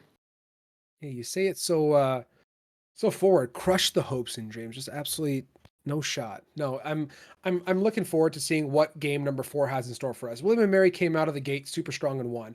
It was a tight game nonetheless, but they looked a lot more put together. George Washington, though, it looks like they figured out every trick in the book and said, here, you want ball control? We have that. You want midfield control? We got that. You want some nice, clean mechanics? We got that. And guess what? We can also chase our own ball around. We don't even need the other 2 people to help us. We're going to go ahead and hard clear, pick up the pieces, corner, center, you name it, we got it. They're just dunking everywhere on William and Mary. But the defense from William and Mary was kind of nice too, though. They had moments where they were shining. They just couldn't get, like I said, the touches that mattered or touch at all in the first place. So I don't know. Let's just get into this next game here. Maybe I'm digging too deep into it for my own good TDS. Let's see what William and Mary can do, or else it's going to be off to George Washington for the series win. Well, it always could be that William and Mary or George Washington just gave up the first game to try and read out their opponents, and then on the next 2 they just completely outrid them and find the right group to fit them in the best possible manner. As it looks like another quick start for them. Sticks finds the angle, finds the shot, and gets the first goal to start off the maybe onslaught for GW. So well positioned, and also taking advantage of the fact that there was a big commitment coming in from William and Mary. That was a heck of a shot, by the way. Holy cannoli. Just a blitzer from the back corner. That's it. I mean, that's just, net was open. You see your opportunity, you snipe it. You don't let that get away from you. Six now. Ooh, wait a minute. Pilot says, hold on a second. Two of us can play this left wall game and deliver that to you. Argnor was looking to get a hard clear out, and you can see the follow-up there from Sticks, but they were just so committed to that save that there was no one there in net. Third man, MIA. It's going to be one for William and Mary on the board. One of the first instances we haven't really seen GW leave that sort of space open in that manner, and finally William and Mary are able to take advantage of it. Will it turn around the situation for William and Mary? Maybe. It's still something we have to yet see, because it doesn't feel like George Washington is going to commit that sort of mistake a lot of the times. They are going to give it up maybe once or twice, but we have to see William and Mary take advantage of it. What are they looking to do? Look at a demo. Sticks Oh, on it. no. That's a nasty ball. That ball was just, it was in the net before it went in the net, if you know what I mean. Really, really nice setup from George Washington. It was a goal before they even knew it was a goal. Pretty much. Right. It was born just to be a goal. Exactly. It was perfectly set up for it. And at the end, this is what we were talking about. William and Mary not really finding more opportunities like that, because George Washington is not going to give them in that sort of manner. And now, oh wait, maybe a caster? Okay, no, it's not a caster curse. They find the advantage, and now George Washington looking once again poised to get to try and control this game. It was a caster curse, I guess. It was. I'm telling you, man. Every time we try and say something that we shouldn't say, it ends up biting us in the rear end. Or if Yeah, you're pretty much. William Mary, ends up being the push you need to get a goal. You like to see it. Nice open net opportunity, well read from the team in blue. Oh boy, Chief, we said it was going to be a nail biter before it started, and I think we were right on that one. Yeah, at the very least, they are trying to keep the hopes of the first game as alive as possible. And so far, it's delivering really, really well, with both teams tying it up. William and Mary looking aggressive once again, trying to this time around take the lead in their favor, not wait until they get it scored on and then try and tie it up. Nice demo here from Sticks. It's going to give Argnor some room to work with. Legacy, bit of an odd touch, not what you want to see now. Sticks is sending this ball to a really good area code. One up for Truth, coming out short. Legacy says, hold on a second, I smell trouble. I'm coming in for the save, and runs it down. Argnor, good demo for the road. Going to leave the net a little bit more exposed. Is it going to be enough for Maggie, though, to set things up? Not the best touch in the books. Instead, going to be a corner touch for William and Mary. Ball traveling back to the backboard. Going to be downwards, and Sticks here needed that there's touch. a fail. That's it, TDS. It's that kind of stuff that is the troublemaker for George Washington. That is just a bad touch, period. Yeah, exactly. But it's a consequence in the situation we've seen so far all along the series. It's slight missed touches and missed opportunities that end up putting themselves into the goal advantage for one of the teams. It's worked out so far for George Washington in a lot of occasions so far in the series, but it's also worked against them in a lot of other situations. So at this point, now that William and Mary finally has the lead, will they keep it, or will they try and find it even more? And it looks Oh like, my yes, goodness. that was close. Truth was playing mind games there, right? Does Truth have boost? Does Truth not have boost? Nobody will know. Instead, the ground play was just so fun to watch. It almost made it through all the defenses, but a little bit short now. Ball traveling, trying to find a home, and it's going to come into the paws of Truth now. Get some control off to the midfield. Well received by Argnor. A light touch to redirect back. Truth is in position for the defense. Really good work here from Pilot to keep that ball moving. Argnor misses the touch. Not going to be great. Allows some more opportunity to attack the backboard. Who's going to convert as Pilot comes in as well for a piece of the pie? Not happening just yet, but they are relentless on this offense, this William and Mary team in blue. They are trying to not give breathing room for George Washington. That touch there was a scary from Truth, but it's not going to net them another one. And as we reach the 2-minute mark, or past the 2-minute mark, that means that now it's more so the more you can keep away the ball from your goal, the easier it is to try and worry your opponent. This is sticky. This is very, very precarious. The past 30 seconds has been filled with so many blitzer shots that you have to be far, far ahead of the ball to realize what's happening. Reactivity is not going to be the solution in this case. Yep. Love that bit of ball control past Legacy here. Getting picked up midair by Maggie. Looking to set things up. Pilot, Truth off the back of his car. Going to go ahead and redirect the ball to the corner. Give Legacy a chance to clear. Pilot was going to go up by the looks of it, but instead sticks to the ground play, knowing that the George Washington team members are already up in the air to contest that ball. Pushing to midfield. Legacy in control to the corner. Perhaps looking to get a bit of a pinchier boost. Going for the pinch opportunity. Goes high. This is the chance now for Pilot to shine, but it's being met midair by Argnor, who's been so good on the defense. Quickly stop there, and now it's looking like a potential for the side of George Washington. They are looking aggressive, but they are not finding the sort of team play that we saw before from them. They are not finding the right touches, and it's looking like with 30 seconds remaining, maybe it's going to be enough for William and Mary. Ooh, They are holding on for dear life. They truly are. With 20 seconds to go, like you said, 1 goal deficit, this is tough. As much as you want to be defensive, you also don't want to let your attack slip, right? There could be opportunity on the table to actually close this game to its fullest now. Pilot off the corner, receiving it is Legacy. And a bounce. Oh my goodness. You've got to be kidding me. And Legacy says, listen, no missed opportunities here for William and Mary. We're back in this one. We're going to take this hopefully to the game-deciding best-of-5 matchup. And it's looking like we are going to get the last game of the series. And we talked about this, how close both of these teams were, how close in the standings they were. So the difference wasn't going to be that big. And it's going to materialize in the series with the full BO5 going to be played by both of them. And who takes it? It's going to be difficult, because if William and Mary can play like this and the first game, then it should be a difficult affair for the side of George Washington. Like, there were clear missteps here and there, but the approach from William and Mary this time was much more offensive in a way to try and get control over the ball in a lot of those situations. They came into this game, and I think really more than anything, touch the ball. I'm going to be honest with you. I like they made contact, which allowed them to maintain possession. Some of the touches were not the greatest. Some of them were absolutely stellar. But the one thing was they were up in the air, much like we saw them do in game number 1. They were looking to contest early, looking to get really value add directed touches on the ball to deliver it closer towards net. Whereas in the previous matchup where we saw them get, suffer or struggle, they were just not there. It felt like I was watching an empty hot air balloon just kind of try and find its way in space. It just felt empty. This is now a very full and united William and Mary team. And they picked up on some of the cues from George Washington and were just strong all across the board as individuals and as a squad of 3. Coming into the game decider, TDS, how do you feel? Where's your mind at? It's kind of difficult to really call it forward, because I do think that both of these teams have shown the strength to try and take it. But realistically, it's a kind of a toss-up to a certain degree. Like, it's going to be on who can make the lesser mistakes, really. It's going to be on who doesn't play the misdodge, or who doesn't leave the ball a bit too far forward, and the opponent ends up taking advantage of that. Interesting here. Maggie is just doing everything in thy power to maintain ball control. Pilot touching it away to the corner. Luckily not towards net. Now Argnor is tumbling through the heavy-duty rinse cycle in the dishwasher. Coming out of it now, bouncing it. Pilot going for the low shot. That is so perfect, TDS. I mean, the placement of that ball, calculated indeed. Truth, a little bit of a musty.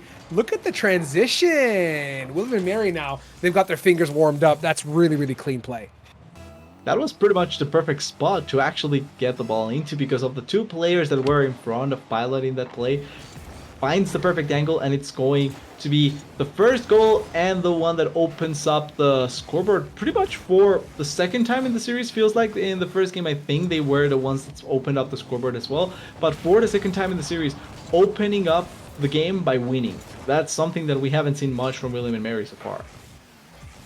Yeah, I don't know. Maybe it's just me. Like, I don't know if people play video games like I do, but you're kind of sitting there and you're eating your lunch or your sandwich. You got your sandwich in your mouth and you're trying to play a game at the same time, right? It felt like William and Mary, they took the sandwich out of their mouth from halftime or from break time and said, okay, hold on, watch me pull this musty assist off and a nice well-placed shot to the bottom corner. Like, that's what it felt like. So fun. Let's see now if they can go ahead and keep that momentum moving forward. Sticks here, nice touch. Yeah, they're also feeling really good. Sandwiches aside, both these teams are firing on all cylinders. That was such a good touch there by Sticks. Wow. Getting the last one in the perfect spot. Pretty similar to what Pilot did, not in the way that it was forceful, but more so in how just the slight touch in the right position can net you so many results. Really good goal there coming in from GW, and keeping up the mindset that this is like really close series between two teams that are really close. Absolutely. Maggie here, contemplating an off-the-wall play instead of the ball a little bit too fast for comfort to allow the transition. Pilot, well situated on the backboard, receives it on and down to Truth. That's a really nice clear, by the way. I love how meaningful that was. Meaningful of a touch that was from Pilot. Now traveling, Sticks here, hard chip to the corner. Maggie's there to receive it. Argnor is third in position to attack, and a bit of a back and forth, but alas, it is now in the paws of William & Mary. But TDS, look at the situation on the board. A lot of back and forth, a big open net opportunity here for Maggie, who just charges at the ball. I was going to say, it felt like William & Mary were right up in the faces of George Washington right up until the last second that Maggie got away with that one. Well, technically they were in the faces, but they were in the faces on the other side of the pitch. So that means that if you're able to steal the ball like that, it's going to be an open goal opportunity there for George Washington, and they take full advantage out of it. William and Mary need to try and turn around the situation after such a good start. Truly. I mean, they have a lot of time to do so. That's the most important part of this equation, I think, at least. You're not down to the wire with 8 seconds to close up a goal. You got 2:40 on that board. Going up now, forcing the save. Sticks here, should be able to receive it, but no, instead it's Legacy to get the follow-up touch. Follow-up touches they're worth their value in goals here, TDS. You want to be on the board for those time in and time out and look to maintain possession, and look at this open net opportunity. Chief, perfect is an understatement. Absolutely piped there by Sticks.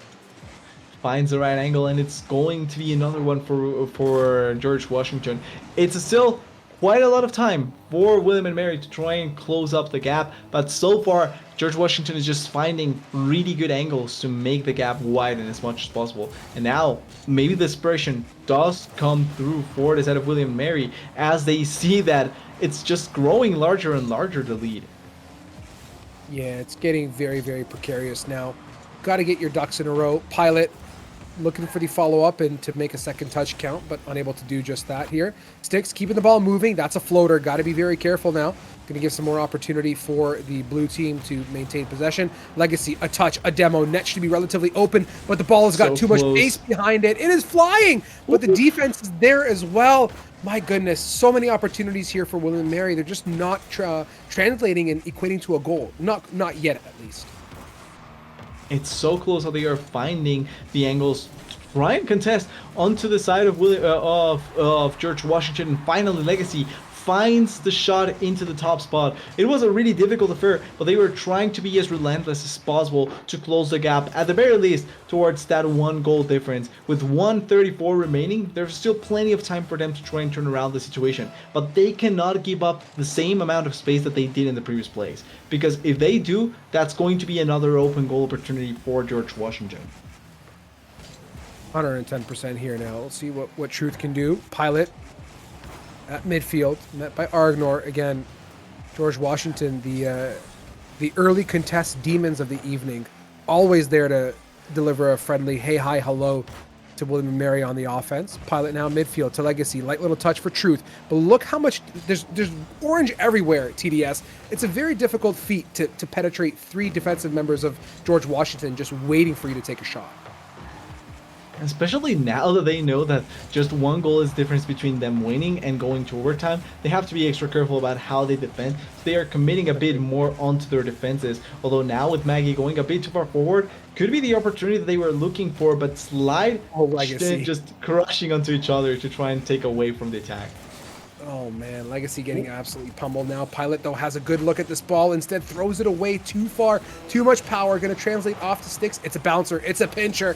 It is everything that George Washington could want and desire now. We got Legacy to do something with 0 boost. Is it enough? No. Nope. Holy cow. It's actually not enough, but it's attacking. It's William and Mary trying to force now. Truth looking for another one. They're trying. TDS. You can see just how many looks at net they've had in the past 30 seconds. They understand the need. You got to get the goal to equalize, and 3 seconds to do it. Do we have one for the road? It's going to get thrown away into the corner, but don't give up just yet. Pilot now 35 boosts. Nice midair It's contest. The perfect. ball gets pumped to the ground. It's stellar, TDS. Perfect is an understatement. That's going to be George Washington taking this series win 3-2.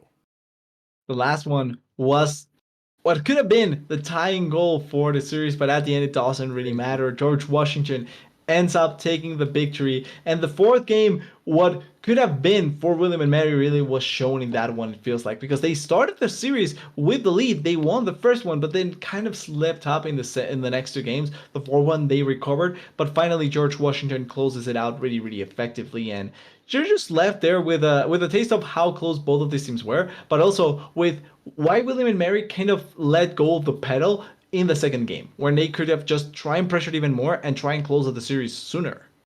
I'm with you. Like the William and Mary in game number 2 was not the William and Mary we saw in the decider match just now. Just completely different. Yeah. Where was that team? That's TBD, but it's part of the learning process, right? If we think of the Agree. long game of a best of 5 series, William and Mary have to work on the center section a little bit more. They've got the beginning and end down, right? They come in strong, they finish strong. They just got to keep that same type of momentum throughout the entire duration of the series. And George Washington, I think as a whole, they were very consistent. I didn't feel like game to game there was that much variation or major changes made. They stuck to the working recipe and they just continued to work together as a team. And more than anything, their ball control was the highlight for me in this particular series, along with their great defensive ability as a team. Exactly. The fact that they were able to hold on really well to multiple opportunities really worked out in a lot of favor for the side of George Washington. And I think that as long as they can build up on that sort of play style, they can really make a lot of their plays be more meaningful than what they already are. I'm with you on that one. And in terms of meaningful, we have yet again another meaningful opportunity here. A meaningful interview, not opportunity, coming up. Yeah. We're going to have Argnor joining us in a quick moment. So let's go ahead and send you guys off to a quick break, give you a chance to refresh and rejuvenate. Very quick interview setup. We're going to be back to you here with that in a quick second. I'm a phenomenon, stacking cheese like it's Parmesan. 8 different flows, call me Octomom. I'm moving fast like the Autobahn, and I'm independent, so I'm not your fucking starving like it's Ramadan. Sick, twisted, gifted, can't copy, printed, can't hold me down. I shape shift, I'm liquid. I killed this beat, I might get convicted. They know how I move, it was predicted. Persistent, spoke it into existence, so consistent, no assistance. Hear me once, become addicted. If I rap it, then I live it. There's no cap when I be speaking. Listen, This ain't what you want, bitch. I'm a fucking phenomenon.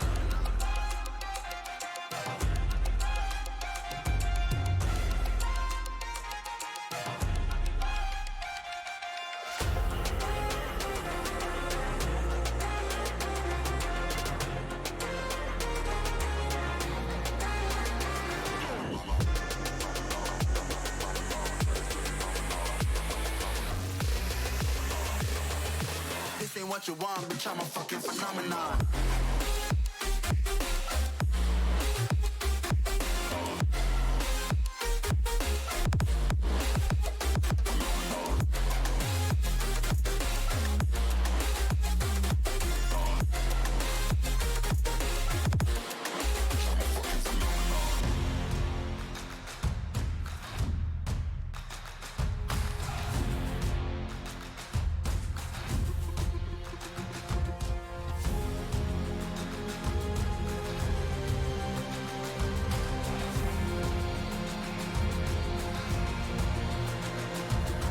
Find me in the corner of the room, not ready to resume, 'cause like I'm taking,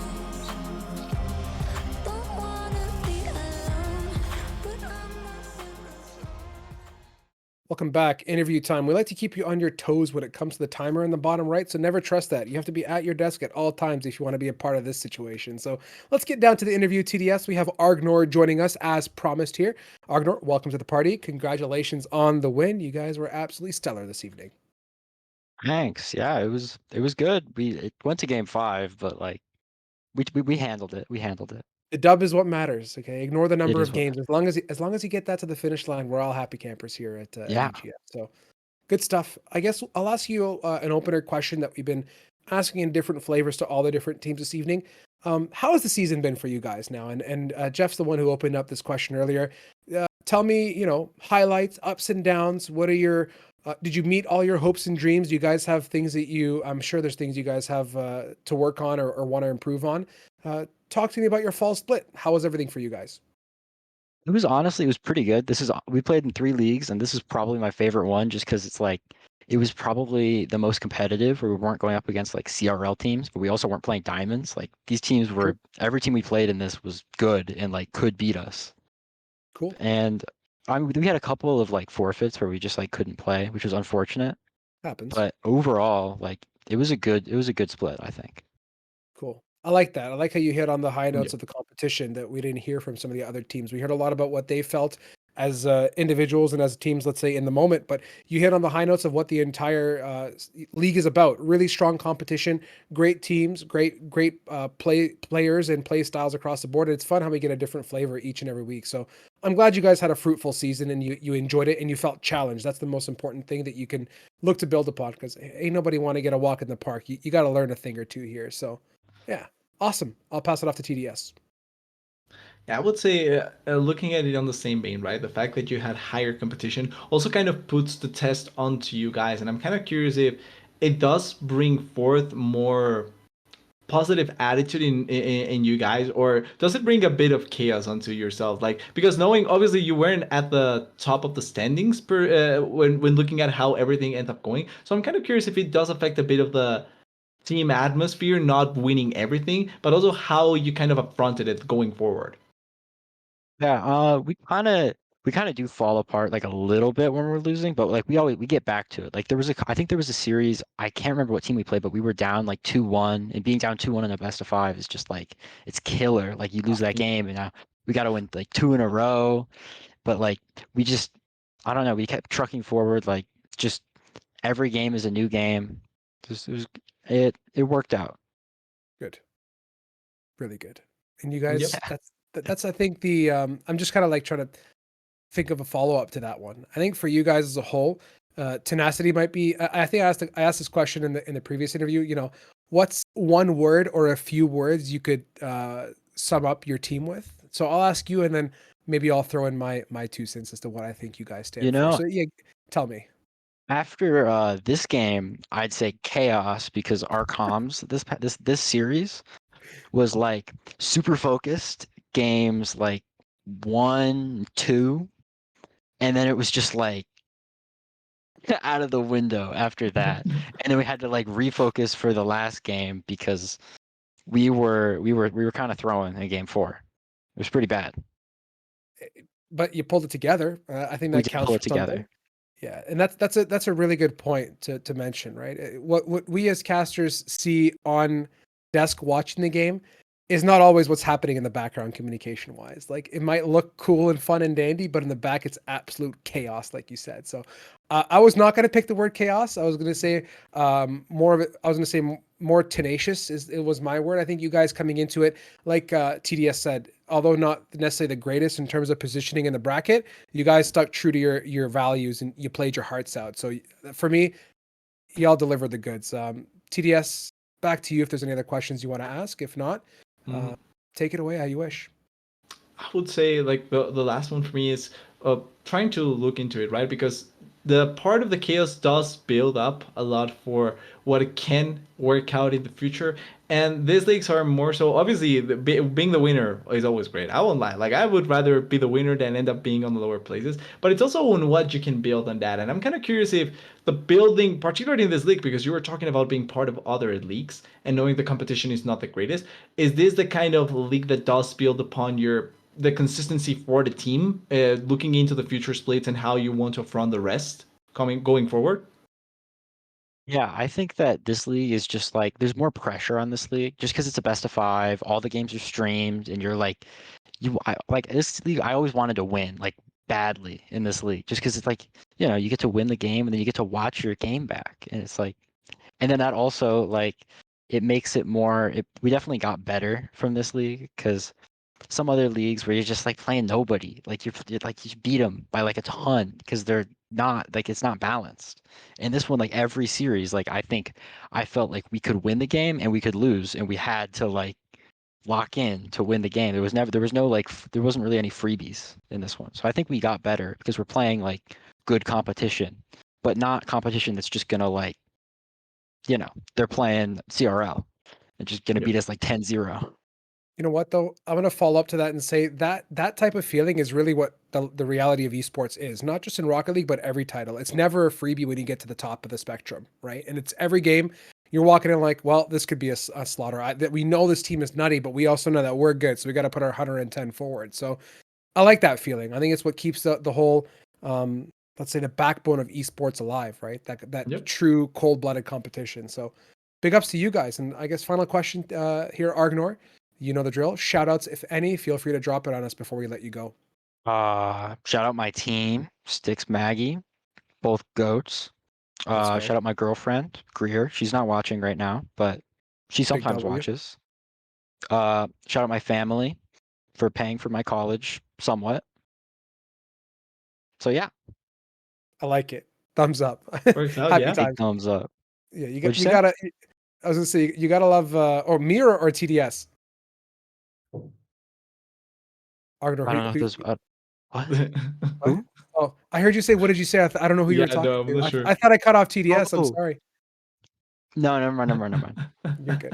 I just wanted to give you the chance because I felt bad for cutting off whoever I cut off. Okay, alas. Let's sum it up here, Argnor. Back to ground zero. Congratulations on your guys' win. Thank you for playing as always and for being the last series of the evening. You guys ended it off on a very, very great high note for us here in week number 8. On behalf of myself, Gio on the production side, and TDS, big ups and thanks to everybody. And let's not even bother transitioning back to the 2 screener. Let's end this week off in style with Argnor on desk.